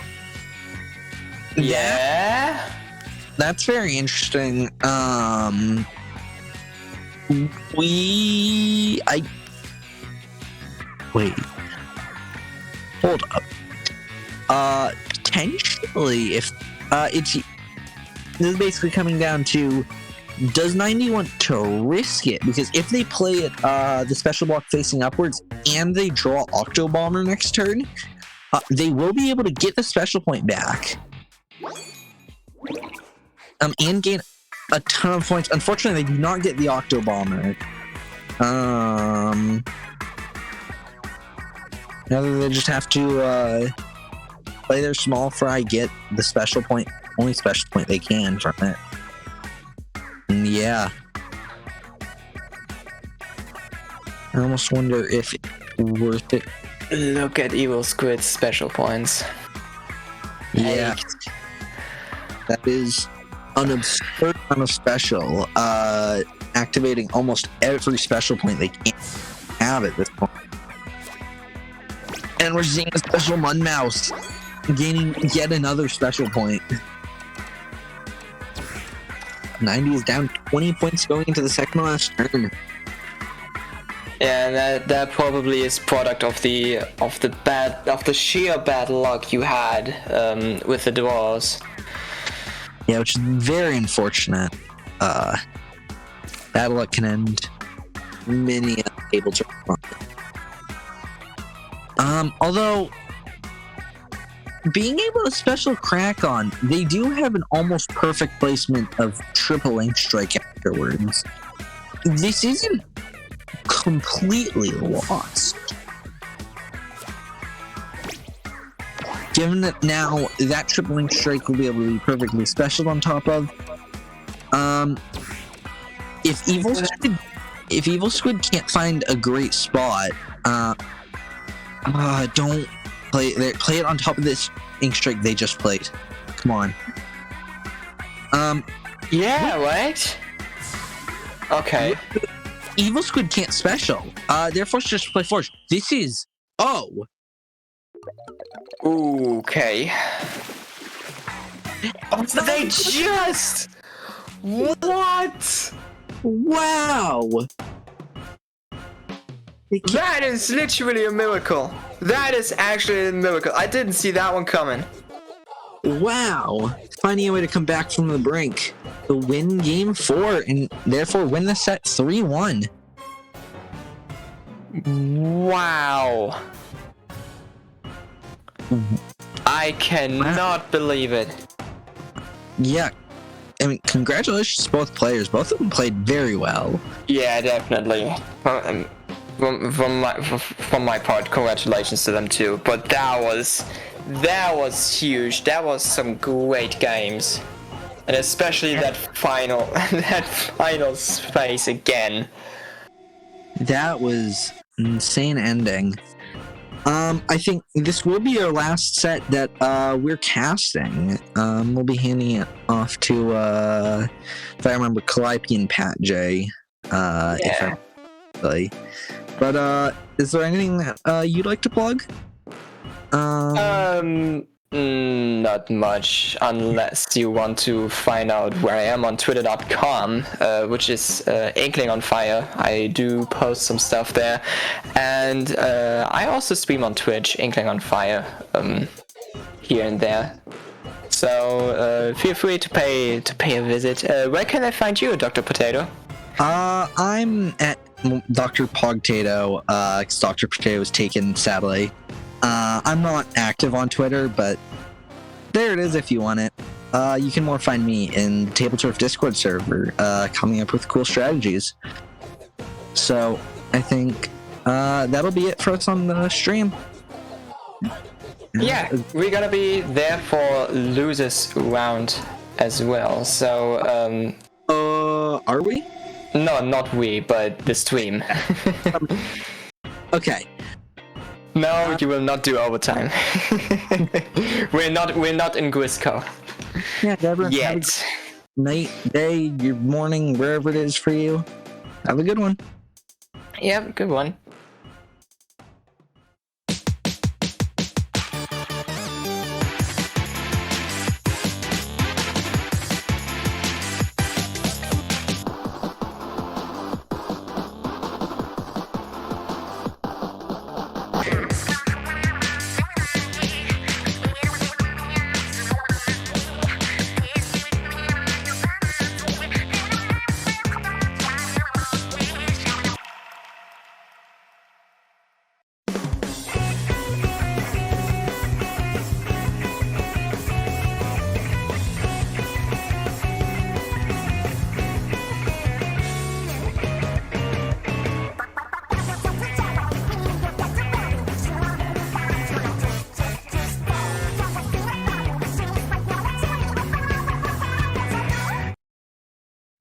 Splatoon Stronghold, a stronghold for competitive Splatoon, providing resources to long-timers and newcomers alike.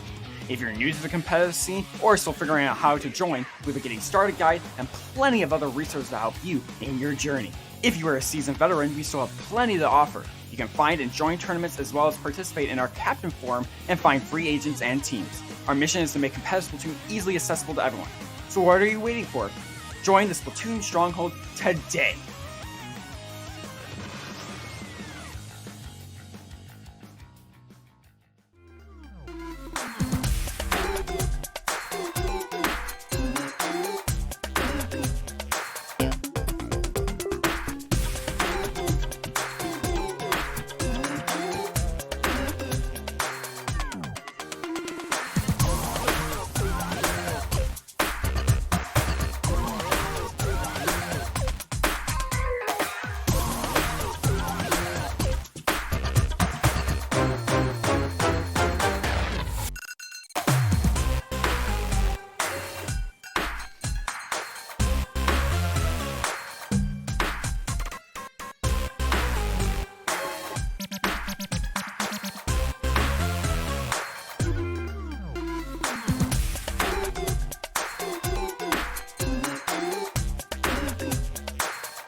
Splatoon Stronghold, a stronghold for competitive Splatoon, providing resources to long-timers and newcomers alike.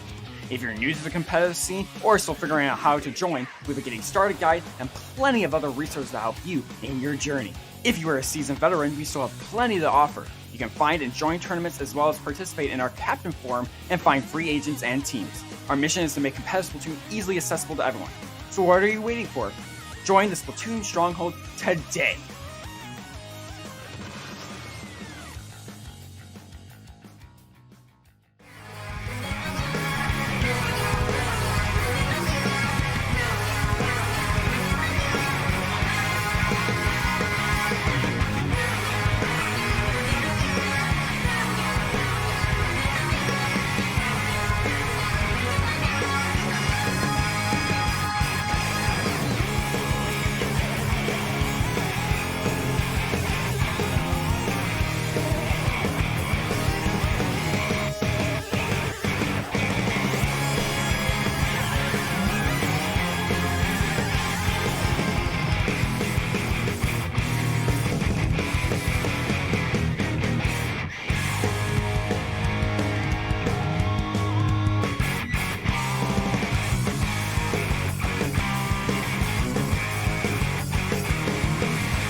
Hello and welcome back, everyone, and we are here for Duel On number 7.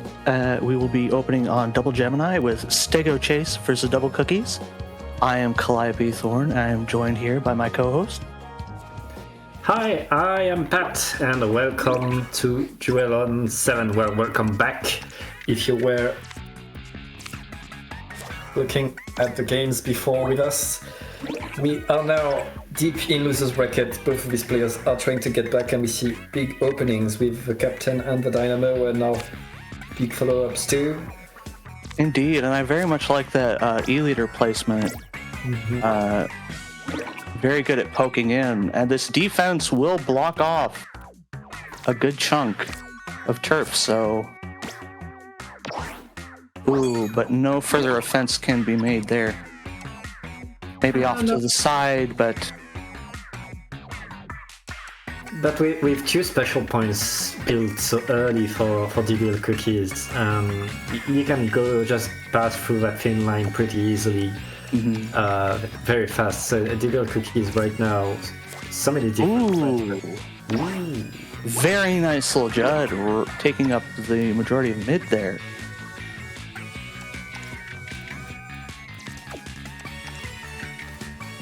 It looks like Stego is kind of forced to defend and try to save what they have of territory right now on DblCookies. Just playing... Oh, whoa! Oh, but look, Inkbrush breaking through to the enemy territory, as is typical. And DblCookies not even minding it. The steelhead is going to go in the corner, make a lot of points, and an extra special point. Both players building special fast pace. Yeah, both are pretty even on building special, though Double still definitely has the lead as far as points are concerned. Oh, that's a very nice Shelly and Donny, but looks like the Splat Charger maybe?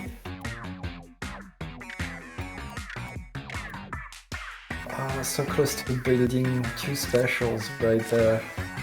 We'll at least build one. Yeah, plus the T-Tech is at the ready to build the rest. Indeed. Though I think, yes, now seems to be the time for the Shelly and Donny. Unfortunately, though, there won't be any real way for that special point to be built. Oh, no phasey, no suction anymore.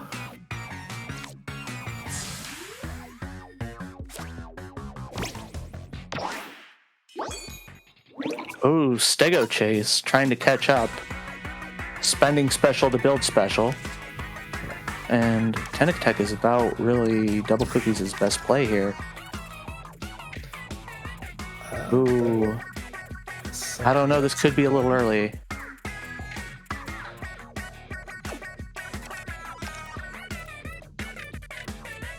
Yeah. Double opting for the safe option. Ooh, StegoChase though. Not out for the game just yet. Not out, but 20 points behind, and that cuttlefish is going to extend the lead, even if StegoChase uses like 2-3 12s in the last few games. A 17 block card would be pretty nice right around now, so long as it doesn't get overlaid by this cuttlefish.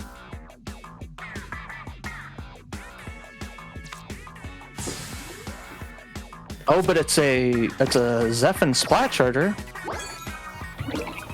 Oh, but this. Oh, if.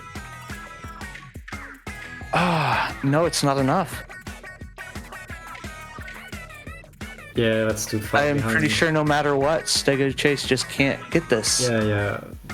More than 24 points away already. The DblCookies could pretty much pass and win. Well, I don't think Double could pass and win, but with this placement here, Stego has very little to do, but just whatever they can, I guess. And Double Gemini is going to go to DblCookies. Very commanding first game for DBL. Indeed. But it's not over, and Stego can get the chase back on their counterpick in this next game. We're gonna know pretty soon what that counterpick is. This is definitely why we run best of 3. Oh my goodness. In the early days, there were actually a couple tournaments where we did couple best of 1 for round robin. Oh, that's brutal. And it was just like the seeding, right? But like, yeah, it never worked out well. The double elimination seems to be the best table turf. Yeah, plus even if like first it makes things so brutal, but also you spend more time making the lobbies and finding your table. And Indeed, yeah. If you could get everyone in one room, sure, it wouldn't be so much of a big deal, but like, yeah. And then the moment somebody disconnects, it's over for everyone. if your tournament is small enough that you can get everybody in one room, you don't need to do best of 1 for seeding. You can take your time, do best of 5s, do best of 9s. Well, that's true. Well, all just reasons why it just doesn't happen anymore. Yep, and the captain is going to open it for DblCookies. Meanwhile, Tiger Splatling. Best of 1 may have faded away, but captain openings are eternal. Wait till a few upgrades when they release a card that's like 100 points. Oh my goodness. Extends throughout the map. That would be an amazing turn 1 play and never again. Yes, unless you're able to build 15 specials. There would be special blocks in the way. What? It wouldn't work. Anyway, in spite of my co-host being a goofus, we see here that both players are threatening each other's territory and Double making the first defensive move. Defensive move that's not gonna completely stop things, but is going to restrain the movement Stego can have in the bottom right, and meanwhile DblCookies moving forward with the tri-stringer. Ooh, that Zephyr will cover up some of the tri-stringer, but more importantly, it'll build that tri-stringer special for free. Yeah, that's the kind of overlap that you like to see. Indeed. Ooh, and look at this slosher placement. You love to see it. Dbl so efficient in there, especially in the bottom left, because it's just a special is built and is just surrounded enough with blue dots that you can't really put anything on. Ooh. That's a clean little Judd. Mm-hmm. That's a real clean little Judd. And Double is running out of available turf here, but with as much of a like this is a good point lead, and this is a good situation to be in as far as special lead. StegoChase will build 2 special with that Moz, but that'll still be 2 special behind what DblCookies has cooking. Yeah, with the right cards, Stego could put something on the left and build points and specials pretty fast. I know the bomb is going to be a little bit of it. Yeah, that's a little small for what you'd really ideally want.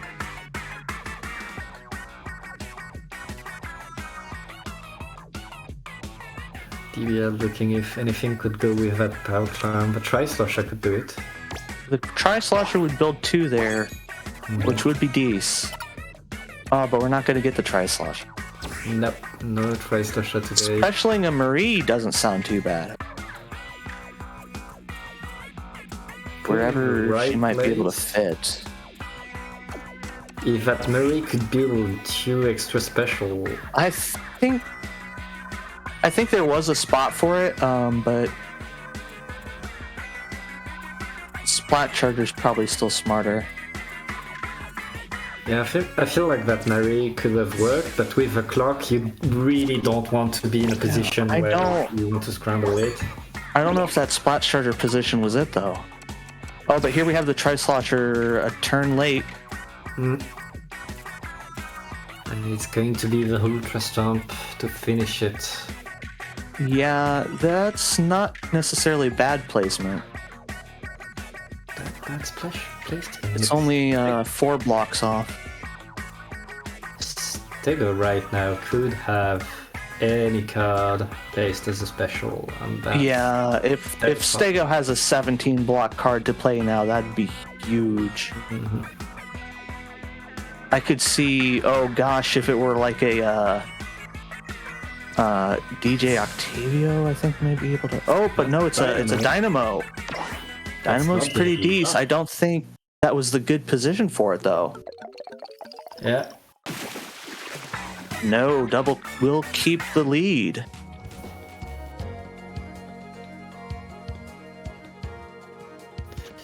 And that's 0-2 to Double. Yeah, Double takes game 2 and takes the set. Double is going to advance to losers semifinals against, well, someone we know pretty well. It's Pinon. That would be Pinon, but yes. Pinon. Oh, thank you for It's okay. playing names better. I only read them. I only just learned that Joven's name has a silent L. I was pronouncing the L the entire time. Same. Yeah, so it's just Joven. Well, Pinon, stop posting in chat and come into the lobby. We need you to play the next game. Yeah.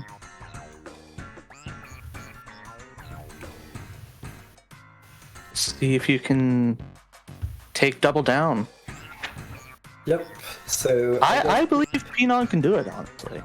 Pinon's not a bad player. Double is definitely one of the best players that we have. But Pinon is nothing to sneeze at. yes, I guess Pinon is in the lobby, so we will be able to get in right away without a break. Nice.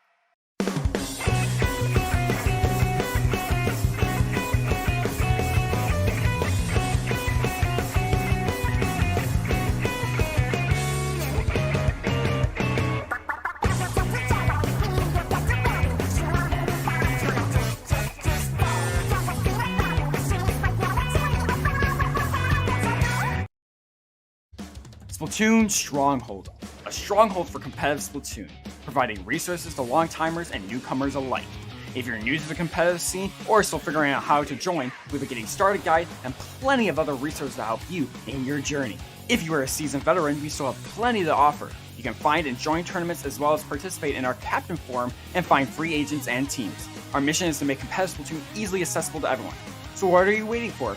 Join the Splatoon Stronghold today!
And we are back with losers semi-finals.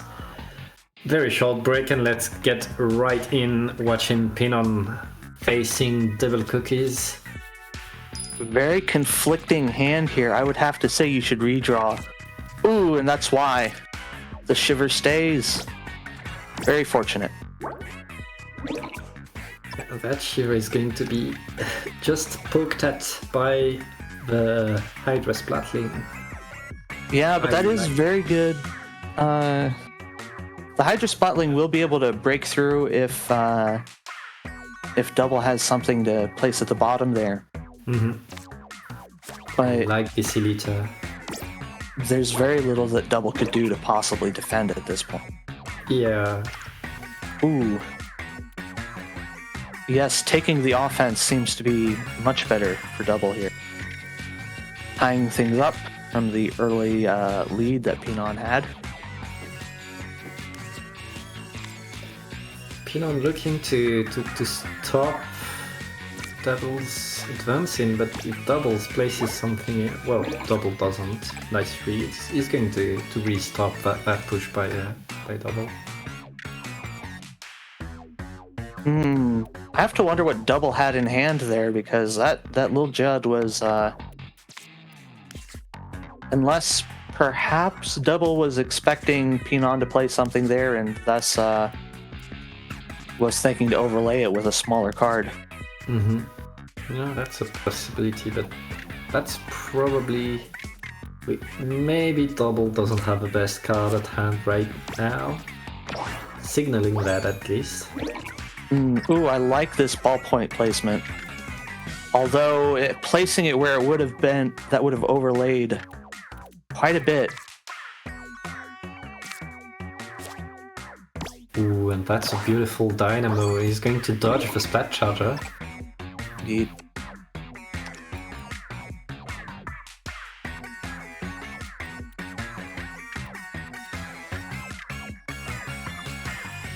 If that Carbon Roller can manage to block DblCookies off, that would leave a lot of breathing to Pinon.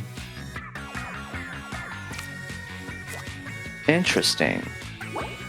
Oh, that's going to work out very well, actually, for Pinon here. Mm-hmm. Now with a Wiper trying to close it, or build two specials. Yeah, I think building two specials better there. But we are going to... Oh, it's not going to quite work. Better play that Tri-Slosher now. Mm-hmm. Oh, don't get greedy. No, play that Tri-Slosher. Yeah, I think the offensive Wiper building two special up there would have been a little bit better. Yeah. I didn't have the time. And that's to not see just with if, hindsight. Didn't have the time to see if Pinon has a fizzy. That could be very handy right now. We have a Lil Judd, which is not bad.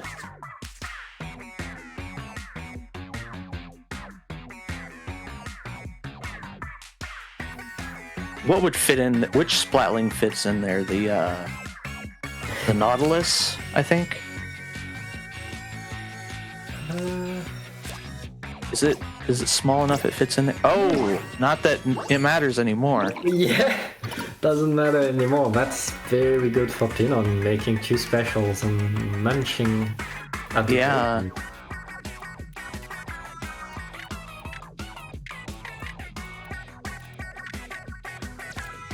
Ooh, I like that spot for the...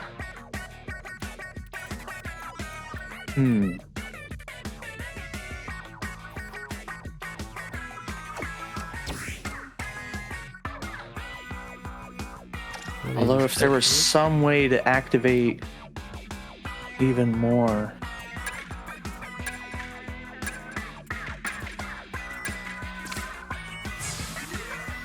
He's going to get just 1 extra special point on that. Ooh, that's a lot of special for double though. Big tentatek. Okay. If this sprinkler can go somewhere that... Oh, where would this go? That sprinkler could build one on the leftmost special for Pinon, but I don't think it can make 2. No, there's no way to make 2 with it. That would make 2 with it. This works as well, though. I mean, that makes 2, but you have to spend 1 to place it. All Pinon needs is 2. That'll be 6, and then Pinon can play DJ Octavio. Oh, and even better, double gives 1. Yeah, not needed though. But DJ Octavio, if placed well, could turn things around so well. But you need to find the exact right spot.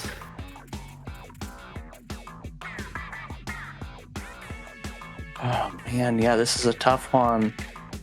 And that's so good for double to manage to get all that yellow at the bottom right where Pinon doesn't have any special point. I'm surprised Pinon's not going for the left there. Ooh. Okay, so what do we? I think double still kept that. Yeah, by 7 points. Yep. Double takes game 1, still a best of 3, and Pinon is going to get the counter pick there. Interesting seeing where Pinon chooses to go here.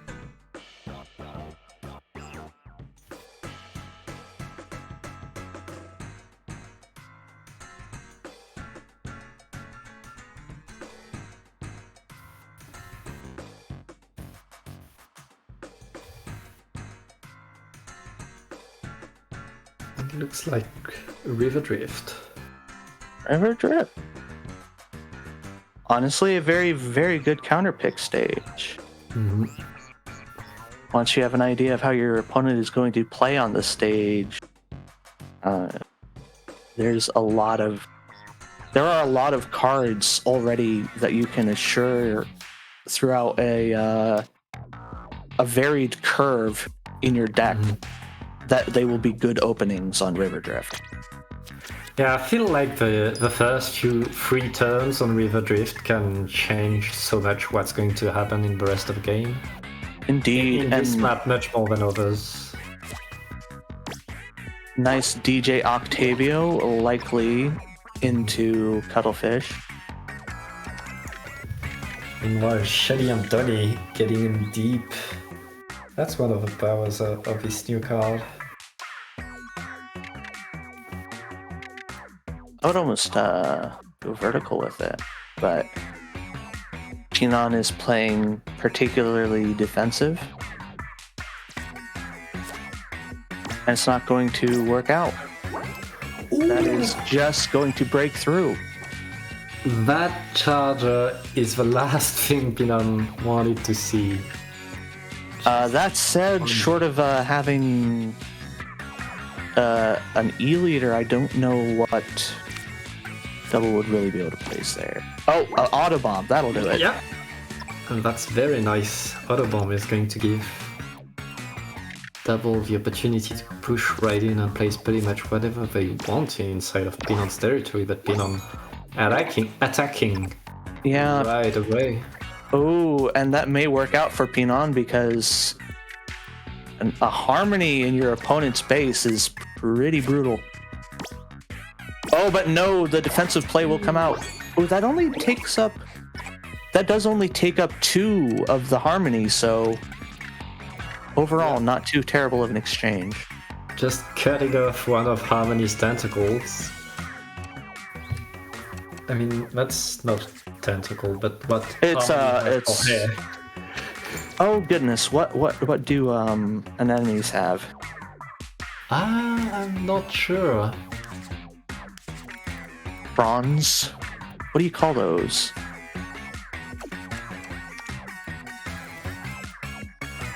I don't know. But it looks like we have a Luna Blaster coming on the side of Pinon. Pinon hesitating, going with a Balasushi. Fortunately, able to get it out in time as well. Ooh, there's a very good spot for a little Judd right now, actually, but I don't think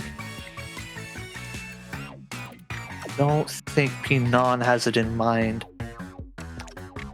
But that would, you could place it horizontally right there in that corner. Oh, this works as well, I suppose.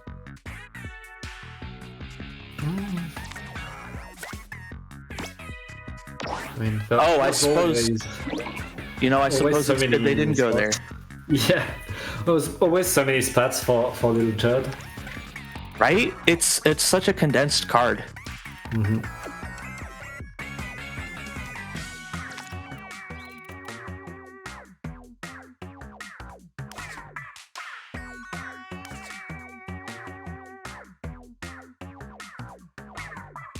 Looks like Pinon is looking to put that Luna Blaster. No, I don't think they have any card to really make a special off of it. No, but That's a lot of points still. yeah. It's very nice conservation of. Although now this chum, I would have to say, should go down around the spawn.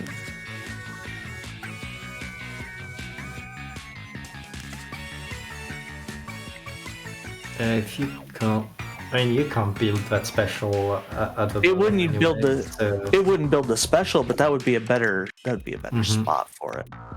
yeah, probably. Ooh, but this is good.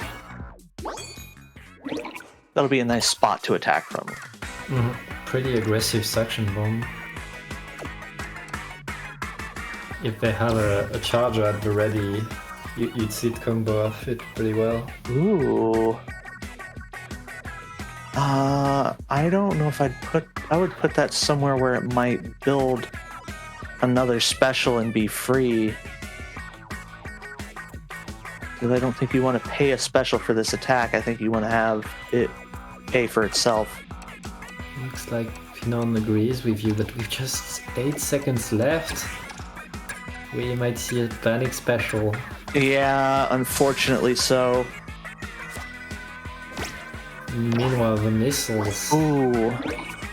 Yeah, it would have been better placed up top. Okay, we see a big card, a big shot now. But if that big shot doesn't build the last special, that's Yeah. could be a trouble. Yeah, this is why you really wanted to have that chum be free. This is looking a little bit more like it's DblCookies' game to win.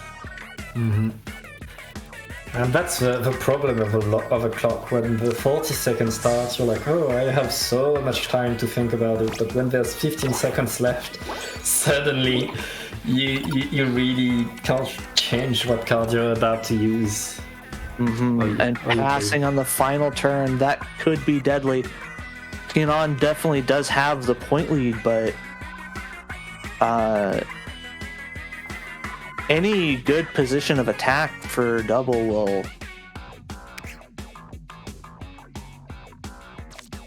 Oh my goodness, yeah. A Cali! Andi, that's going. Oh, gross. That is such a huge swing. A special carry versus a pass game is going to DblCookies. The point lead doesn't matter at that point, and the set will go to Double. Double 2-0 and 2-0 twice in a row. And Double is going to face EvilSquid in losers finals. Indeed. My heart goes out to Pinon and that panic chum. Yeah, but I was would sad say to that see- really was the turning point of the game. But we will see losers finals right after this short ad break. Don't go anywhere.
Hello and welcome back again, everyone. We are here on Lakefront Property.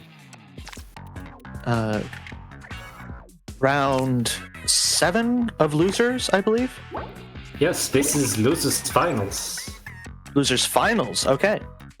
And I believe that means this is a best of 5. love to see Lakefront as a starter here. Ooh, and that Splat Charger will just pierce through the Dynamo. This is why I love long lines as cards. Indeed. Cannot be stopped. Yeah, the Splat Chargers are actually very, very good cards. Almost better than the E-Leaders, even. Yeah, I agree. They all have their place for certain situations. Plus, you can have both in your deck. True. They take up different spots of the curve. And here we even have the Splat Charger and the Zeppin. Yep. Right now, both players pretty much in the enemy territory. That Takaroka is going to be destroyed by the Steelhead. Very much so. Ooh, and now... Oh... The possibilities are about endless for EvilSquid here. Yeah, if Evil manages to block that, that's so good for them. That's it. They have the bottom of the map reserved. Just Indeed. Just one special point right now for double. So EvilSquid, you don't even have to build there. You can try to attack, get some contested stuff. Yeah, you could probably play that Octo Stamp. Well, not anymore. Yep. They're still not as optimal, but oh well, okay, that works. Yeah, that's That's nice. good. Yeah. I begrudgingly admit that is Deece. And yeah, just gonna place a Fizzy and then a Suction, and EvilSquid will be set. We'll have to see what Double can do to match this special build-up. Slosher's not bad. Special too.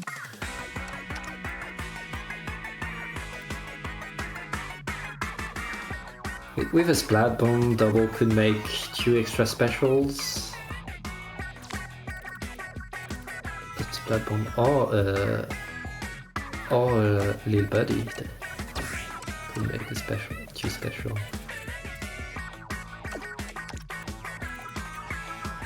I think I like this ballpoint here.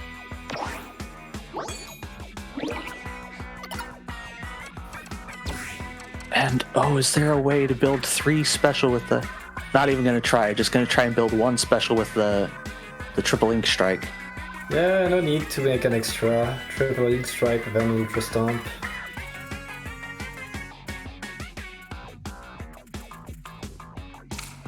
Yeah, and this is probably the best spot for it too. Ooh, but Fred Crumbs is coming out and building 2 more special. Ooh, so Double will have their own 312. And it's going to come down to 312 placement. Yep. So if Double gets a perfect one. Yeah.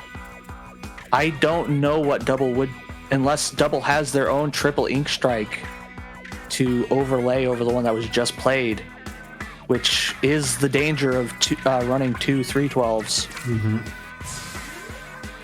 Oh, but no, we have an Ultra Stamp. Ooh, but that does look pretty good. Let's see. Going to be a close one. Yeah. Oh no, EvilSquid pulls it out by 4 points. Slightly more effective with a special by EvilSquid is going to get game 1, and we are now going to DblCookies counterpick, and we haven't seen DblCookie counterpick yet, despite seeing DblCookie in 2 sets in a row. Indeed, yeah. And I don't remember if it happened earlier, but we will be going to River Drift. Yeah, no hesitation there, instantly picking it. Ooh, and a little bit of hesitation on this opening hand, but no need for hesitation, surely. Mm-hmm. A Shiver, a Dynamo, and now an Elitoscope. That's the hand you want to start. Ooh, that is a very nice dynamo. Oh, and ooh, is there any way they could go? That's about the best they could do going that direction, isn't it? Because if there's a way they could poke through, that would be real dandy. But nope, we're gonna be... Yeah, and that's gonna be blocked off by the Tri-Slosher Nouveau. Yeah, the defensive Tri-Slosher Nouveau blocking every possibility, and now it's on build your own turf and be as effective as you can. Mm-hmm. Though there's a couple cards that, oh, yeah, we see a Splatoon wiper coming out. And Double could place something like a Little Judd or some such small card in that area. Yeah, I was about to ask if it's a Little Judd or a Splat Bomb that you want. I always forget which one is which.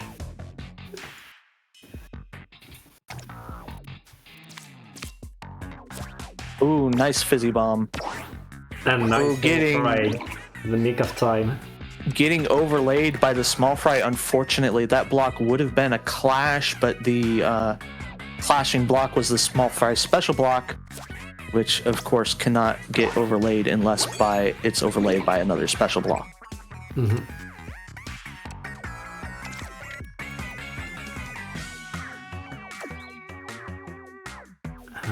EvilSquid with 6 special points right now. DblCookies 6 special points too. These two players are building like crazy. Ooh, but Double is taking just a little bit of lead here.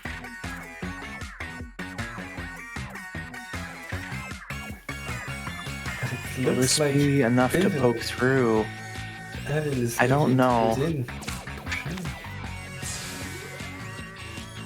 Ooh, Double not even... I guess you still could get through with something. It's nothing's worth it though. Oh, and no, you can't. Yeah, without you special, Evil can't right now, but Double doesn't know it, so maybe Double is going to use a turn just to try to defend that. But at this point in the game, there's no point trying to defend. Double has like special for days. So. Yeah, rather than defending, I think just placing the suction bomb right here is what should happen. Ooh.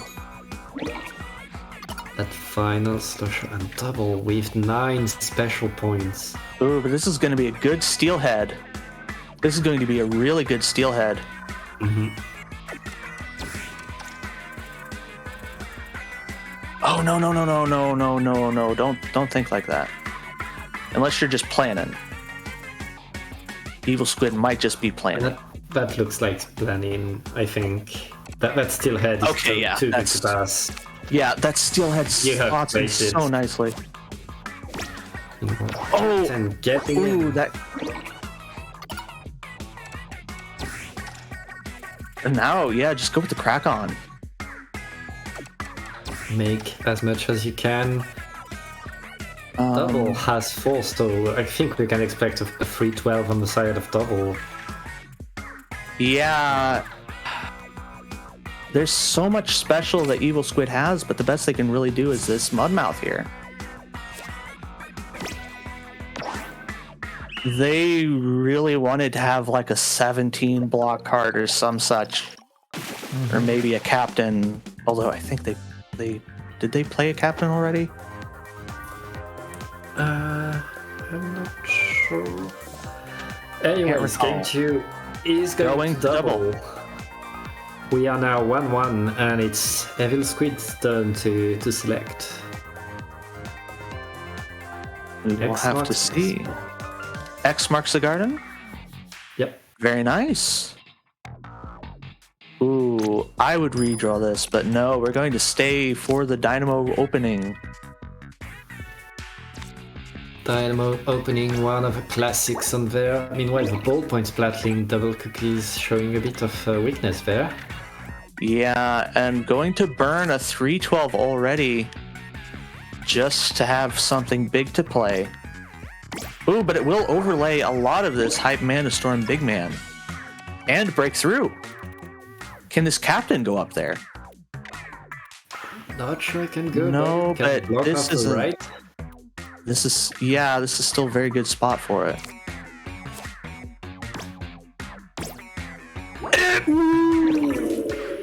Oh, that hurts. Oh, that I felt that. Splat on the captain.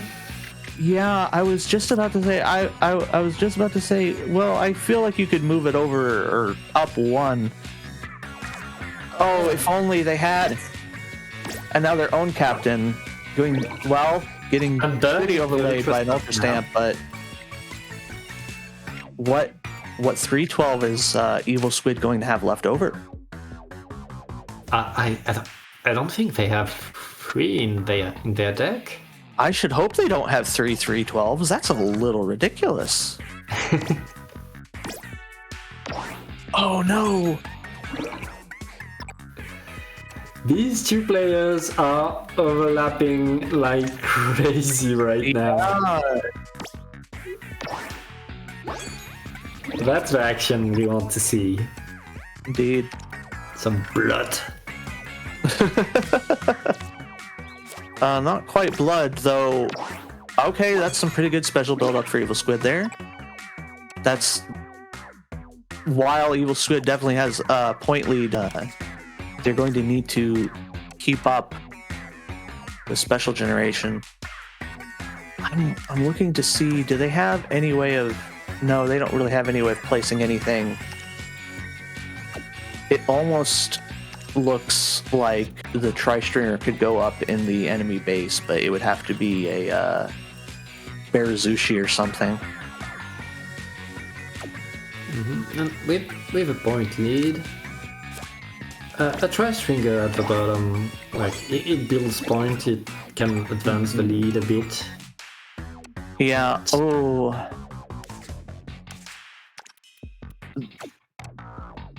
I'm looking at that nozzle nose and seeing where it can go. Ooh. This isn't a bad spot. Mhm. Although it Maybe makes you right. wish you held on to the Tentatek. Yeah, I was about to say that. Tentatek just left the hand. You could special a Sprinkler if you have it, but that's really just not...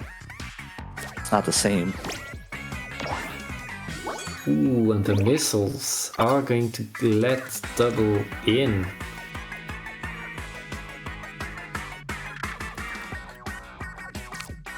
We're going to force the Mudmath to be on the right and very defensive too. Ooh! Oh no! That Chili Donnie is going to prevent the Fizzier suction from going in. Oh, that is brutal. Though that said, specialing over it wouldn't be too bad. Yeah, that will allow Evil. It would only to build play. one, but it's yeah. It's the one you need. Oh no, just yeah. Okay, just going to play it. Yeah, I feel like specialing would have been a little bit better, but this shiver should still make up for it. Yeah, very big shiver to finish it. I think. Even without optimal placement, it's still such a huge point swing. Best double can do is a 312. Yep, and with that amount ahead, double is going to need to be very effective with that 312. Indeed. Okay, going to go there with the... Oh, but no, it's a Lil Judd. Oh, I don't think that was going to be enough. I think that's too short. I mean, the 312 would have been close. Yeah, by 10 points. points, EvilSquid keeps it. 2-1 for EvilSquid. EvilSquid looking to get back to Grand Finals and get back at 90. And so, yeah, EvilSquid with the advantage here, working very well in their favor with that counter pick, because now, even if they lose this next game, they'll have the counter pick again. And they could still counter pick to, like, say something like River Drift, because they lost last time. Ooh, and look at this opening hand! Both extremes. You don't redraw that. I mean, No, you do failure not. plus the captain. DJ Octavio and Captain is eternal. You do not redraw that. And the captain is going to Ooh, I love the that captain. placement. Oh, that's a good charger. That is a good charger, though. Yes. Very, very good plays from both of our players here. And yeah, EvilSquid just gets to play defensively now because... Oh, but that one little special block is going to poke through just enough. Yeah, EvilSquid getting the points, not getting the denial that they wanted. Yeah, looking to just play offensively now. Hoping, perhaps, that Double doesn't really have anything to place in that territory. But What's... look at Evil's hand right now. They are kinda can't really pick their options with. Well, what I would do, honestly, I would play the 10 attack just to try and get through onto the right side right now. Yeah, I guess you have to. Yeah, and I see now EvilSquid's going to do it this turn, but I think... Oh, okay, that's not quite a turn late. Good. Ooh, yeah. The Squid Force, does this go in here? Oh, it doesn't No. work. You're gonna have to burn the Tri-Strike. That's not necessarily a bad spot for the Tri-Strike. I do believe I caught eye of another 312 in the deck. Yeah, plus if Double doesn't play there, they don't have any special point just next to it, so it won't be able to I think... completely overlap it. Ooh!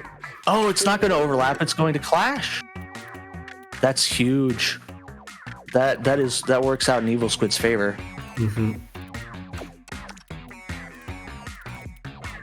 Because now they just get to go anywhere. Ooh, that's a nice Squid Force. He's going to give one special, but take two and take so much space.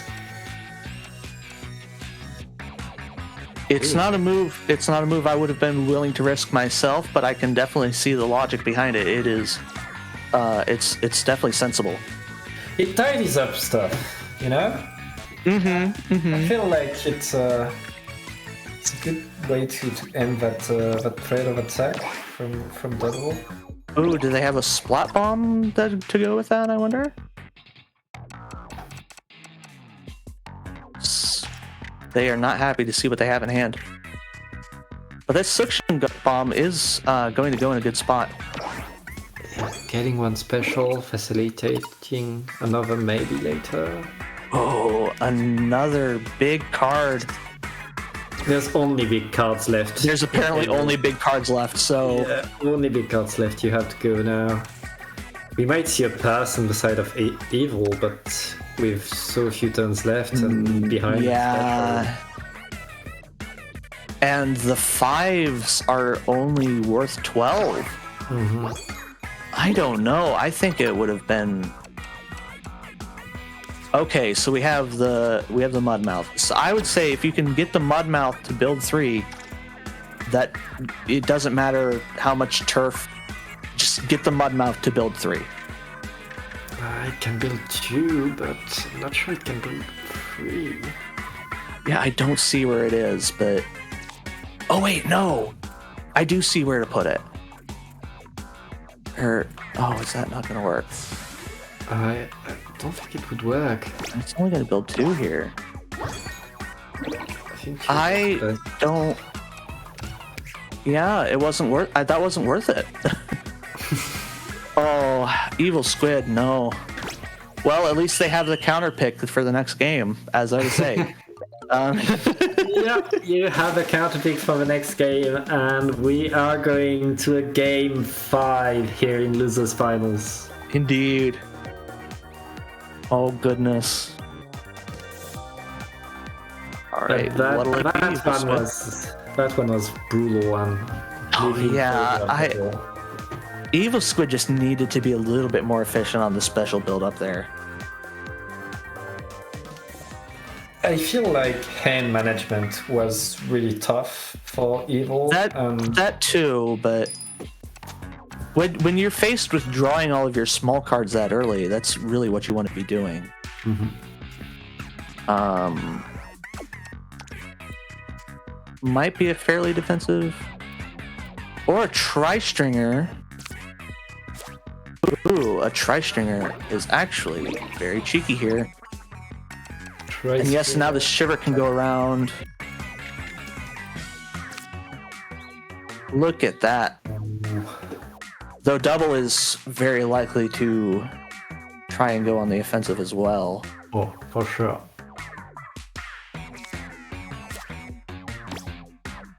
No, it was a defensive move, and it was a tri-stringer that's going to activate the special of the shiver and not... Oh, well, it does pierce through, so... Yeah, it activates both, it goes through. So many options right now for both players. They are... Yeah, so I suppose it's... Yeah, it's suppose it's pretty even as far as just everybody really up in each other's business. Yeah. Playing that a little far back, and that's going to only just work out depending on... I don't see too many options double has for placing something there. Double is going to lead long lines, but they still have that spot from the tri-stringer that allows... Yeah, I would be looking to defend there, honestly. Unless they're looking to... Oh! A clash. That's a nice defensive charger. Very nice. Oh, okay, but here we go. We're going to go with the splatter shot to defend. This works, this works. Especially if double plays something big here. Mm-hmm.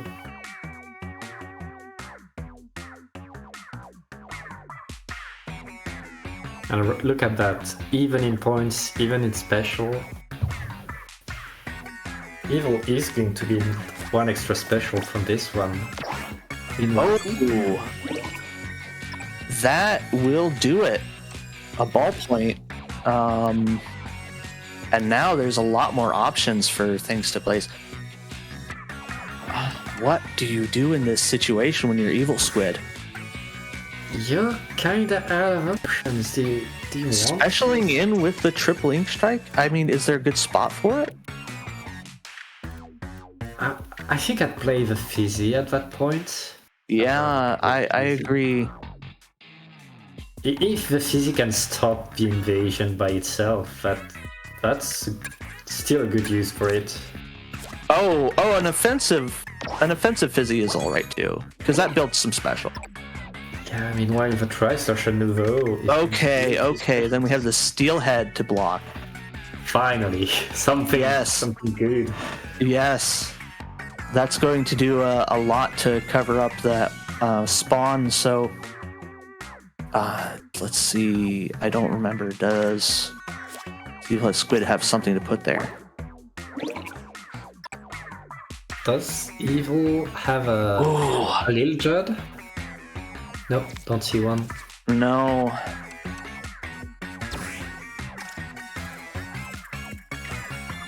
It's going to use looking to use the 312 early. Yeah, I don't know about that. Yeah. Though it doesn't activate any of these special blocks. So we have a sponsor activating itself. I feel like Evil is reducing their options. Okay. Ooh, that's nice. Okay. That's the card I wanted. But what do you do after this? You hope you get a good card. Right? Like, you hope you get a Little Judd or something. Mm-hmm. No, that's a Dynamo Roller. Yeah. Little Judd's not even there. And the last small two stuck for the last two turns. That's so sad to see. You have to pass at that point. Yeah.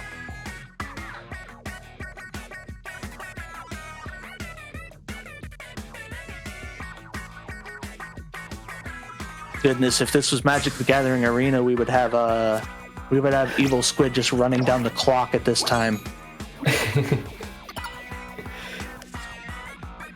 All right, we have the 10 attack.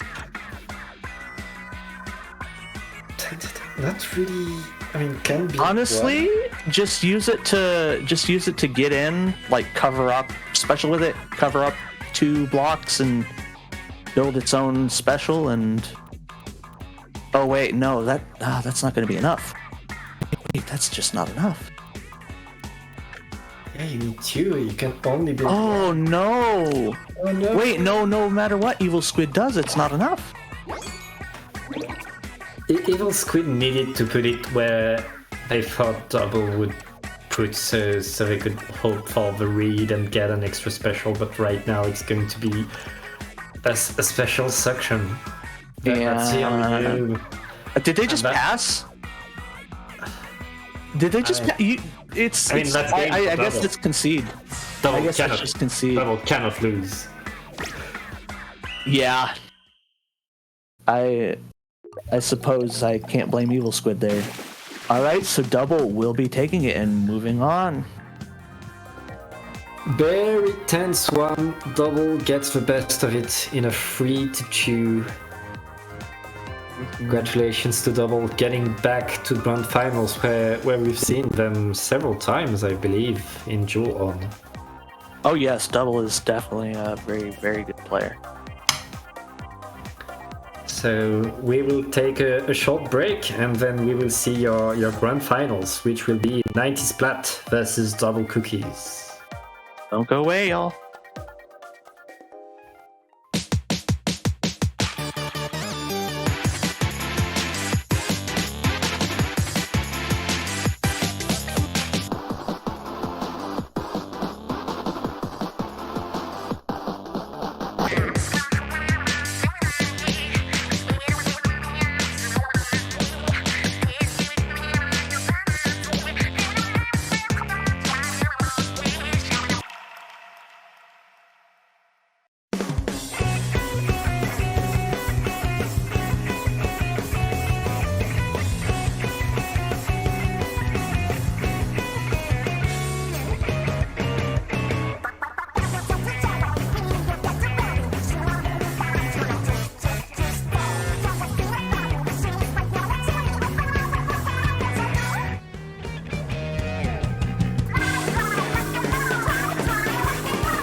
And we are back. This is grand finals. Both these players have been going the distance, and 90 these last few weeks have been on fire, winning several open tournaments. Meanwhile, DblCookies has always been good. Yeah. Yeah, I mean, it's Double. They're on the main Tableturf battle server. We've experimented with trying to set up a oh goodness, what's the term? Either way. Clico scores. Yeah, clicker.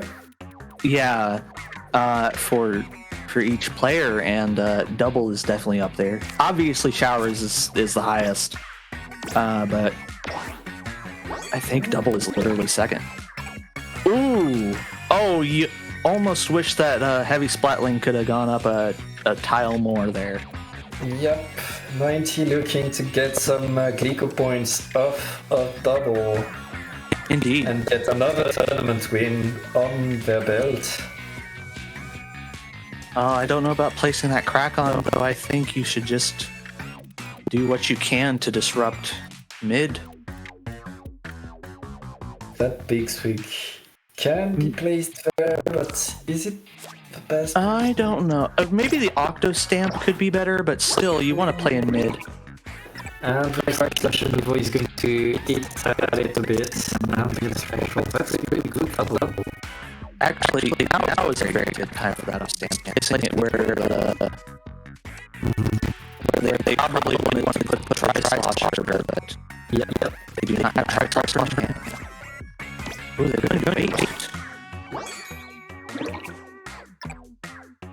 Ooh, Slosher building a lot of special trouble.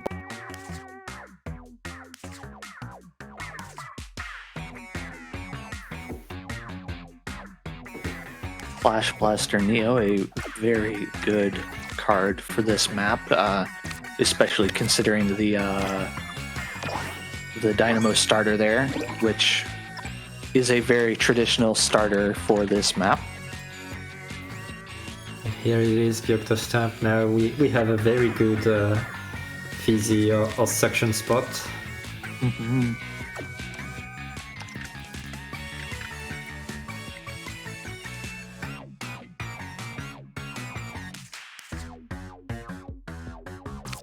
Both players are a bit hesitant to really attack. Just keeping their side of the map, building special. There's no point trying to push in. There's too much defenses so far. This is true. I'm not sure where things go now. Oh, okay, I suppose this isn't too bad. Yeah, that's a nice looking Clash Blaster. I haven't seen what small diagonals we have there on the side. We do not have any. Oh, that's a bit sad to see. Oh, and look at that little judge. Double just doesn't care about not having the point lead. Look at that special lead. Double has every special built. Yeah, it's unreasonable, honestly. That is so efficient from Double, but at some point, Double, you're going to have to use these special points because you're out of spot to paint. Yeah, Unless you have well, I Double. think here it is. We have the tri-stringer. Yep. Oh, and that's a good tri-stringer too. It almost would have, yeah, if we hadn't played the E-leader right then. E-little right in time to stop you. Done another Clash Blaster on the side of 90. I don't know. I would rather go with the Zephyn, or no, that's the regular Splat Charger, isn't it? Yep. I would rather go with the Splat Charger into the little nook there. Yeah, just like that. I feel like that Splat Charger could have been used to get in far into Double's territory, but it looks like 90 is struggling in terms of special compared to Double. I mean, 90 has 5 specials with 2 turns left. That's already pretty good. Yeah, no, honestly, just placing this Clash anywhere that'll set up a triple ink strike will be good. I don't know if that... I think... Yeah, but they need to build one special off of it. They do need to at least build one special off of it. And that means they are constrained to place it. I think they have... Yeah. Oh, we have the Hype Mana Storm. Bringing in the hype. Swinging the points. Okay, it's all down to special efficiency on this last turn. 1 point away between the two. Oh, could you possibly get that to... Oh, wow, that's... This is where that... All the ideal... that's... Wow. That's a tough one. Yeah, meanwhile, if Double has anything, they can play so much more easily. Oh, they have an Ultra Stamp. Ooh, but I think that might have done it. Yeah. Yes, by 1 point. One single point. Double takes it. Double was 1 point behind before that turn, and now 1 point win, 1-0 from Double. But Double Taves game 1 needs the bracket reset just to get at 90. Indeed. What a game 1, Calliope. Yeah, hey, Double looks to. It seems Double is saying, "Hey, I'm looking to do that bracket reset." Actually, so that was a very, very strong lead there, taking what was looking to be 90's match. Yeah, and speaking of 90's match, we are now going to 90's counter pick, which will be square squared. Ooh, and opting to go with the long cards. Ooh, but Double gets right in with the Hype Mana Storm. That Hype Man right away taking mid. Ooh, you know what? I would put that ballpoint there. Not the Splat Trigger. I would go to ballpoint. I don't know about Oh, I like the charger. Going forward. Yeah, it's not going to go far. Well, okay, I suppose. Just far enough, and now you put the ball. Oh. Okay. Actually, I suppose, but this defensive Hydra seems to be what they're going to go with instead. I love to see a big Splatling defending the whole side of the map. Mm-hmm. I would say that's probably the best spot. That's not. That's definitely not. That's way too aggressive. If you expect... Yeah, see... Oh, yeah. I mean, wouldn't have blocked it anyways. Although there's not too many routes for attack for that special block, I must say. It's going to go south, and that's about it. I mean, the south is where the blue is, so that's already... That's a sliver of blue right now. That Clash Blaster is going to add a little bit of blue around there. Oh, that's fair. That's fair. It's going to increase the... Oh no. Oh no. Defending at the wrong spot, it seems.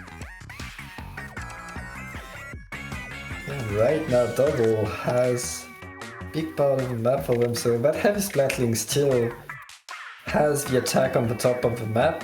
It looks like 90 is going to try to defend their special reserve. Yeah, I like this Steel Eel placement. I think this is the place to put it. Because it doesn't need to go all the way over to the left, and Double is very likely to try and attack in this area, and if the Steel Eel can overlay anything, that would be really good. It sets up the Tri-Slasher very well too. Oh, but no, it's just going to... Oh, well, yes, of course, it does set up the Tri-Slosher, but that Tri-Slosher can come out at a much later time. Oh yeah, wait. Oh, it's a ballpoint versus a ballpoint. Building up a lot more special for Double, but completely blocking things off for 90. Yeah, we see 90 with that trusted Clash Blaster Neo. Ooh, hey, if you have a Splatana Wiper, you've got the perfect spot for it. Yeah. I wonder where that is. Oh my goodness, Greedy going to go with this over the Octo Stamp. I mean, the Octostamp. We know where the Octostamp is going. Well, yes, we know where the Octo Stamp is going, but okay.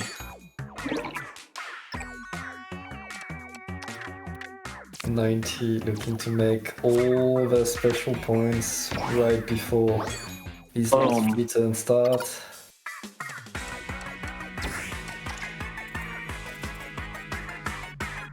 And then, oh yeah, you could build 2 there. You'd give Double 2 though too. Give Double 2 plus a section with a make extra Double. Yeah. It is taking up a lot of territory though. Taking a lot, but I believe Double is going to like seeing that. Ooh, especially with that small fry there. All right, the big swig actually is pretty good here. Oh, that does give another special to double though. I mean, with 2 turns left and the amount of special but double. Yeah, honestly, that doesn't matter. That doesn't matter. Honestly, yeah, double's kind of flooded if you think about it. Double is probably planning to have 3 special left after this turn. They'll have an extra, won't know what to do with it. Oh no, they have 6. They can do anything. Yeah. They have 7 actually. That's this would be. Oh, where do we put this? Where does it go? Oh, that's good. That's really good. Something there. Where does double put it though? Yeah, that's true. Like Special points defend so well. yeah, the special points are blocking off. Oh, it's a captain. Okay, where does it go? Where does it go? Oh, it goes right there. It's a very good captain. That is a very good captain. Was that enough to change things? No, it's a draw! It's a draw. We have to replay this. Oh my goodness. We have the opportunity to get to a game 6 in this game, best of 5. Yeah. Well, no, haven't y'all adopted the will clause? What is the will clause? The will clause states that if there's 2 draws in a row. Mm-hmm. Oh, I suppose it is dependent on another draw, though, isn't it? Yeah, I mean, without another draw, we could see a game 6. Well, no, yeah, without another draw, we can see. Yes, sorry. Oh my goodness. Numbers, they're complicated. Look, I'm only a programmer. You can't really expect me to be good at math. Yeah, it's true. Programmers can't count. They have machines do it. Yeah, I do. There's calculators for that. Yeah.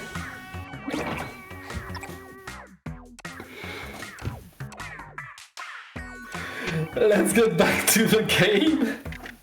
Yes, we have.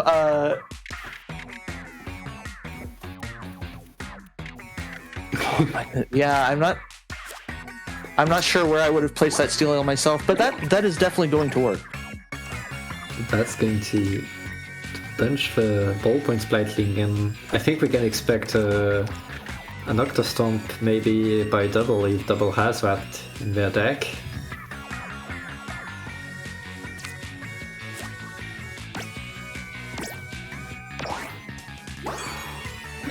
Both players pretty much putting each other's cards overlapping a lot.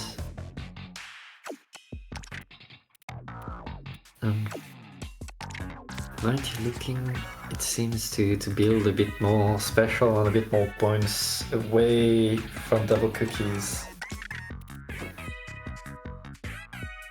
Showing us, yeah, I know I can put the Elite there, but I'm gonna put the Kraken first. It's a bit of contested territory. Meanwhile, with Plush Manic on the side of DblCookies is going to do things, but that Dynamo Roller, that's such a good spot for it, and that's not where you'd expect things to come. No, and it's because that's going to not build up any special there, but it's going to have the perfect spot for the Octostamp. But I suppose the time for the E-liter is now. Yeah, put that E-liter before it's too late. Very nice, very nice. Ooh, and a Clash Blaster even first. Very understandable. This is getting 2 rather than just the 1 end. Okay, that will block off more territory. So, does the Octostamp? Yes, the Octostamp comes out now. That will be 8 special points for 90 and 7 for double. My goodness, these players. Eat more special. I mean, it wins games. Yep. It really does win games. And the thing is You know, that I think you could probably just try and place the Clash Blaster specimen there. That'd be a good spot for it. Yeah, look at that. Yeah, just do that. yeah, build extra 2 for the price of 3. That's a good buyback. Like it's not it's not overlaying too many of Doubles' blocks, but like that's not as important right now. 90 has so much special and is ahead in points. Yeah, and all 90 needs to do is just build up the single special point with this Splatling. Not quite finding the spot to do it though. Oh, looks like it. What was it? Where would it go? Where did it go? Yeah, in that orientation. Oh, that'll work. That will work. Yeah, that works well. And we have the Zephyr Charger coming out from Double. Building 1 special point. That I don't think that's going to be a point difference that Double's going to be able to make up for. Yeah, 90 is so much ahead right now. You don't need to. No. You don't need to be efficient. I think you. But 90, there was such a better spot. No need. Look at the point difference. 90. Look, you got to be greedy sometimes. Sometimes you just need to flex on your opponent. But anyway, we will have 90 winning 99 over Double. After a very close draw, I mean, a draw has to be close. 90 getting this one, showing who's boss here. We are 1-1. Let's see if we can get 6 games. Hope that would be very exciting for the audience, though I am betting DblCookies is not hoping for that, as they're much more likely hoping for the bracket reset here. Oh, I would have kept that starting hand, honestly. I think that's better than this. Yeah, that starting hand for 90 right now. That so weak. That which is it? The Bloblobber, was it? That they had in hand? Yeah, the Bloblobber would have been a much better opening. Now they have to play a very defensive E-leader. That will block off their territory, but how are they going to get through? I don't know if the Steel Eel's enough. That One more really... block on the Steel Eel could have been so good for Oh, actually rotating it around would work. Would it? Yeah. Oh, yes. Yeah, there you go. Nice catch. Yeah, that's spicy. Oh, yes. He's going to eat the hero shot too, and now The Bloblobber fits right in there. This starts. This is... Okay. It's not going to go too much farther, but we could put the Octo Stamp in there. That'd be really nice. Great defensive captain by Double. Yeah, I would put the Oh wait, no, that's not worth it because there's still that one spot. This Splatana Wiper is actually probably the best use of contested territory anyway. I would be surprised to see 5 gray blocks appear at some point in the game. Yeah, I would almost play the Splatana Wiper ASAP.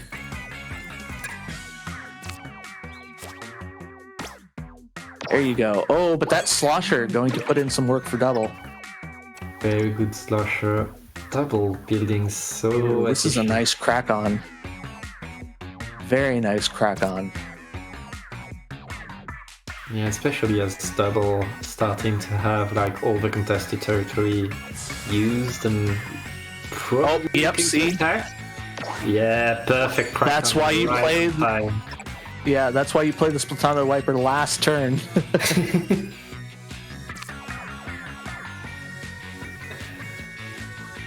one extra special for 90. He's going to eat the other bomb. Still two specials. For yeah. Double. That will definitely still be special for double, but oof. Double is going to need that special right now. They Yeah, need to and get in. that's a good spot for the Dynamo as well. Not perfect, but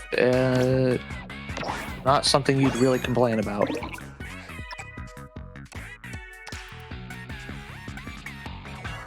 And a good tri-slosher. With the, I believe it's the L3D after that. They could complete the special. Yeah, honestly, then they could special in with something even. Like they could play their. Well, they don't need to worry about it yet because they can still place all these. Yeah, that's probably the best one. But that To the right. It's such a good spot. this has the same effect. Yeah. This doesn't, however. The big swig, however, I have to say no to it. Go with the nozzle nose. Whichever way you place it, that's fine. Yes, you want the special, you don't need... Ooh, no. The double cookies catching up in special, though. Oh, yeah. Yep, go with the heavy splatling. You just need to build up. You just need to build up one, so that's fine.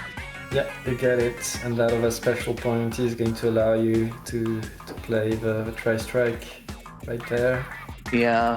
Oh, no, just go with that. Just go with that. That's safe.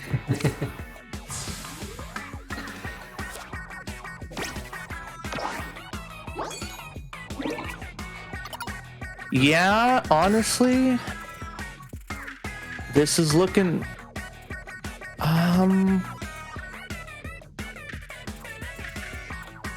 Yeah, I'd go with something like that. Yes, with 5 points ahead, that guarantees that 90 is going to take this one. Yeah. Well, no, and I don't see any perfect position for a special for double. Because that's what it would take. Oh, that wouldn't be enough. It wouldn't be enough even? No.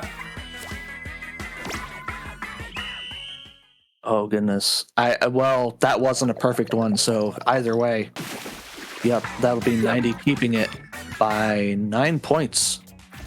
And that means 90 is one game away. Yeah, double The champion. Double needs to pull out 2 wins in order to get this bracket reset. And 90 just needs to win 1. Yep. This is definitely a much cushier position. As well, DblCookies is going to get this counter pick, but no matter what, DblCookies will not get another counter pick for the final game. At that point, Double will just have to hope that 90 chooses something that is favorable for them. Indeed. And we are going to go on Double Gemini. I believe you like that map very much. Huh? Oh, yeah. Oh, and I like this starting hand. Oh, don't redraw that. No, that's good. It's not perfect, but it's good. Oh, so what? You got a captain. But you got your triple ink strike already, and you got the forge. You could have kept your hand, and you could have drawn your captain. Captain Heavy is a good opening for this map. Oh, but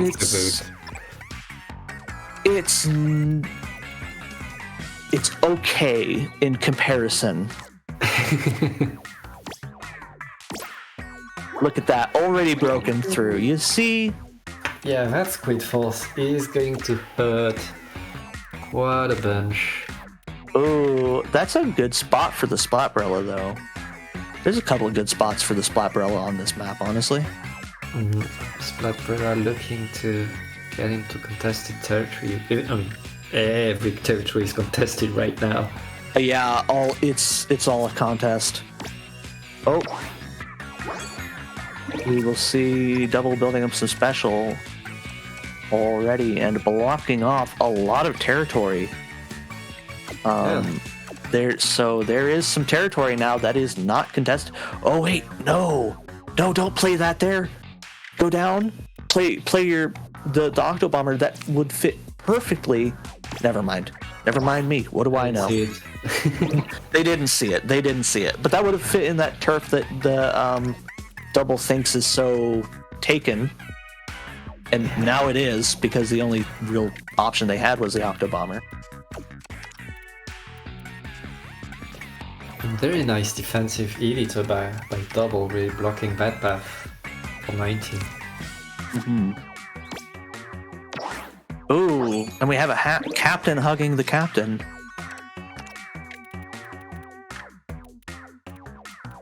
And, ooh, yeah, there's no real good spot for the steelhead there anymore. Have to put it And there. it won't go there. So close to building special. Going to have to settle with not quite. something else. Well, I suppose still placing the steelhead just in a different position. Yeah, they really want the chum or sprinkler there. Now it's pretty much they want the sprinkler there. Or section. Suction? Yeah. I would say fizzy would You be mean better. for the for the bottom one? I mean for the steelhead's head. Oh, for the steelhead, you're right. Actually, suction would just work wonders there. I was wondering what you were saying, sprinkler. Yeah, I was looking at the Yeah. I was looking at the heavies special point. Meanwhile, both players are pretty much neck and neck, but 90's spending all their time trying to find a good spot, using the squid force, getting munched a bit by the other bomb. Yeah, not too bad of a launch, but there's a couple of good spots for this one. Really? That's not one of them. Oh wait, no, never mind. What am I talking about? That wouldn't feel too special actually. So yeah, this is probably about as optimal as you can get. Oh yeah.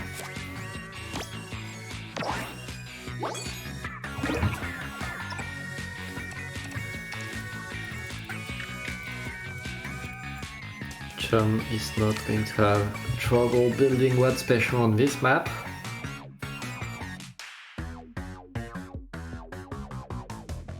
Why is my phone wishing me a happy birthday a week early? Happy birthday week. It's not a birthday week. How can it be a birthday Happy week? birth week! Okay, it's your birth week. Oh my goodness.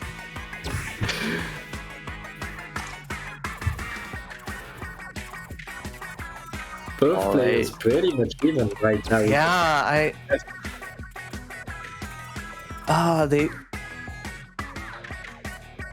there's so many options here for an Andi. I don't really know what to suggest, honestly. There's so many things you could do that would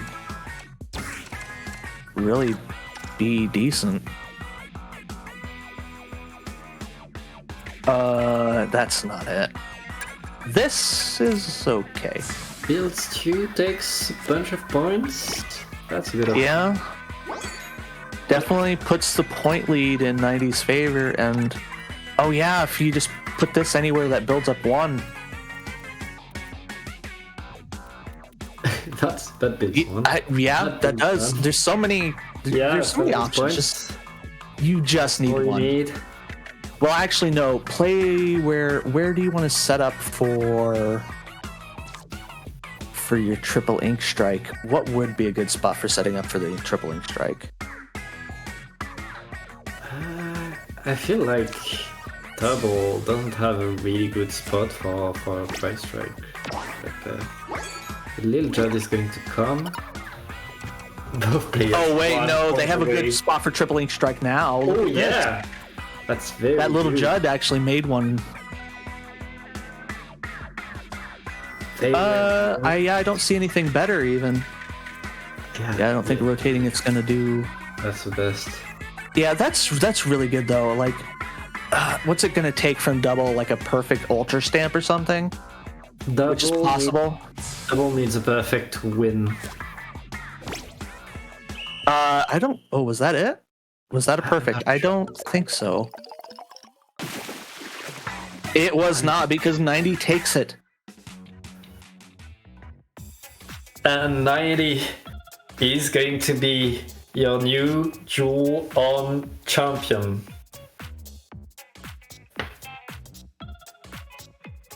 By 1 point. Wait. Is that still 7 unique Duel On champions? Has 90 won one already? Yeah, I don't think 90 has ever won Duel On.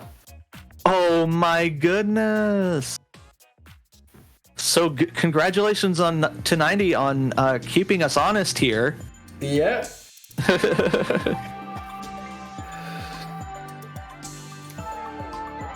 And No congratulations.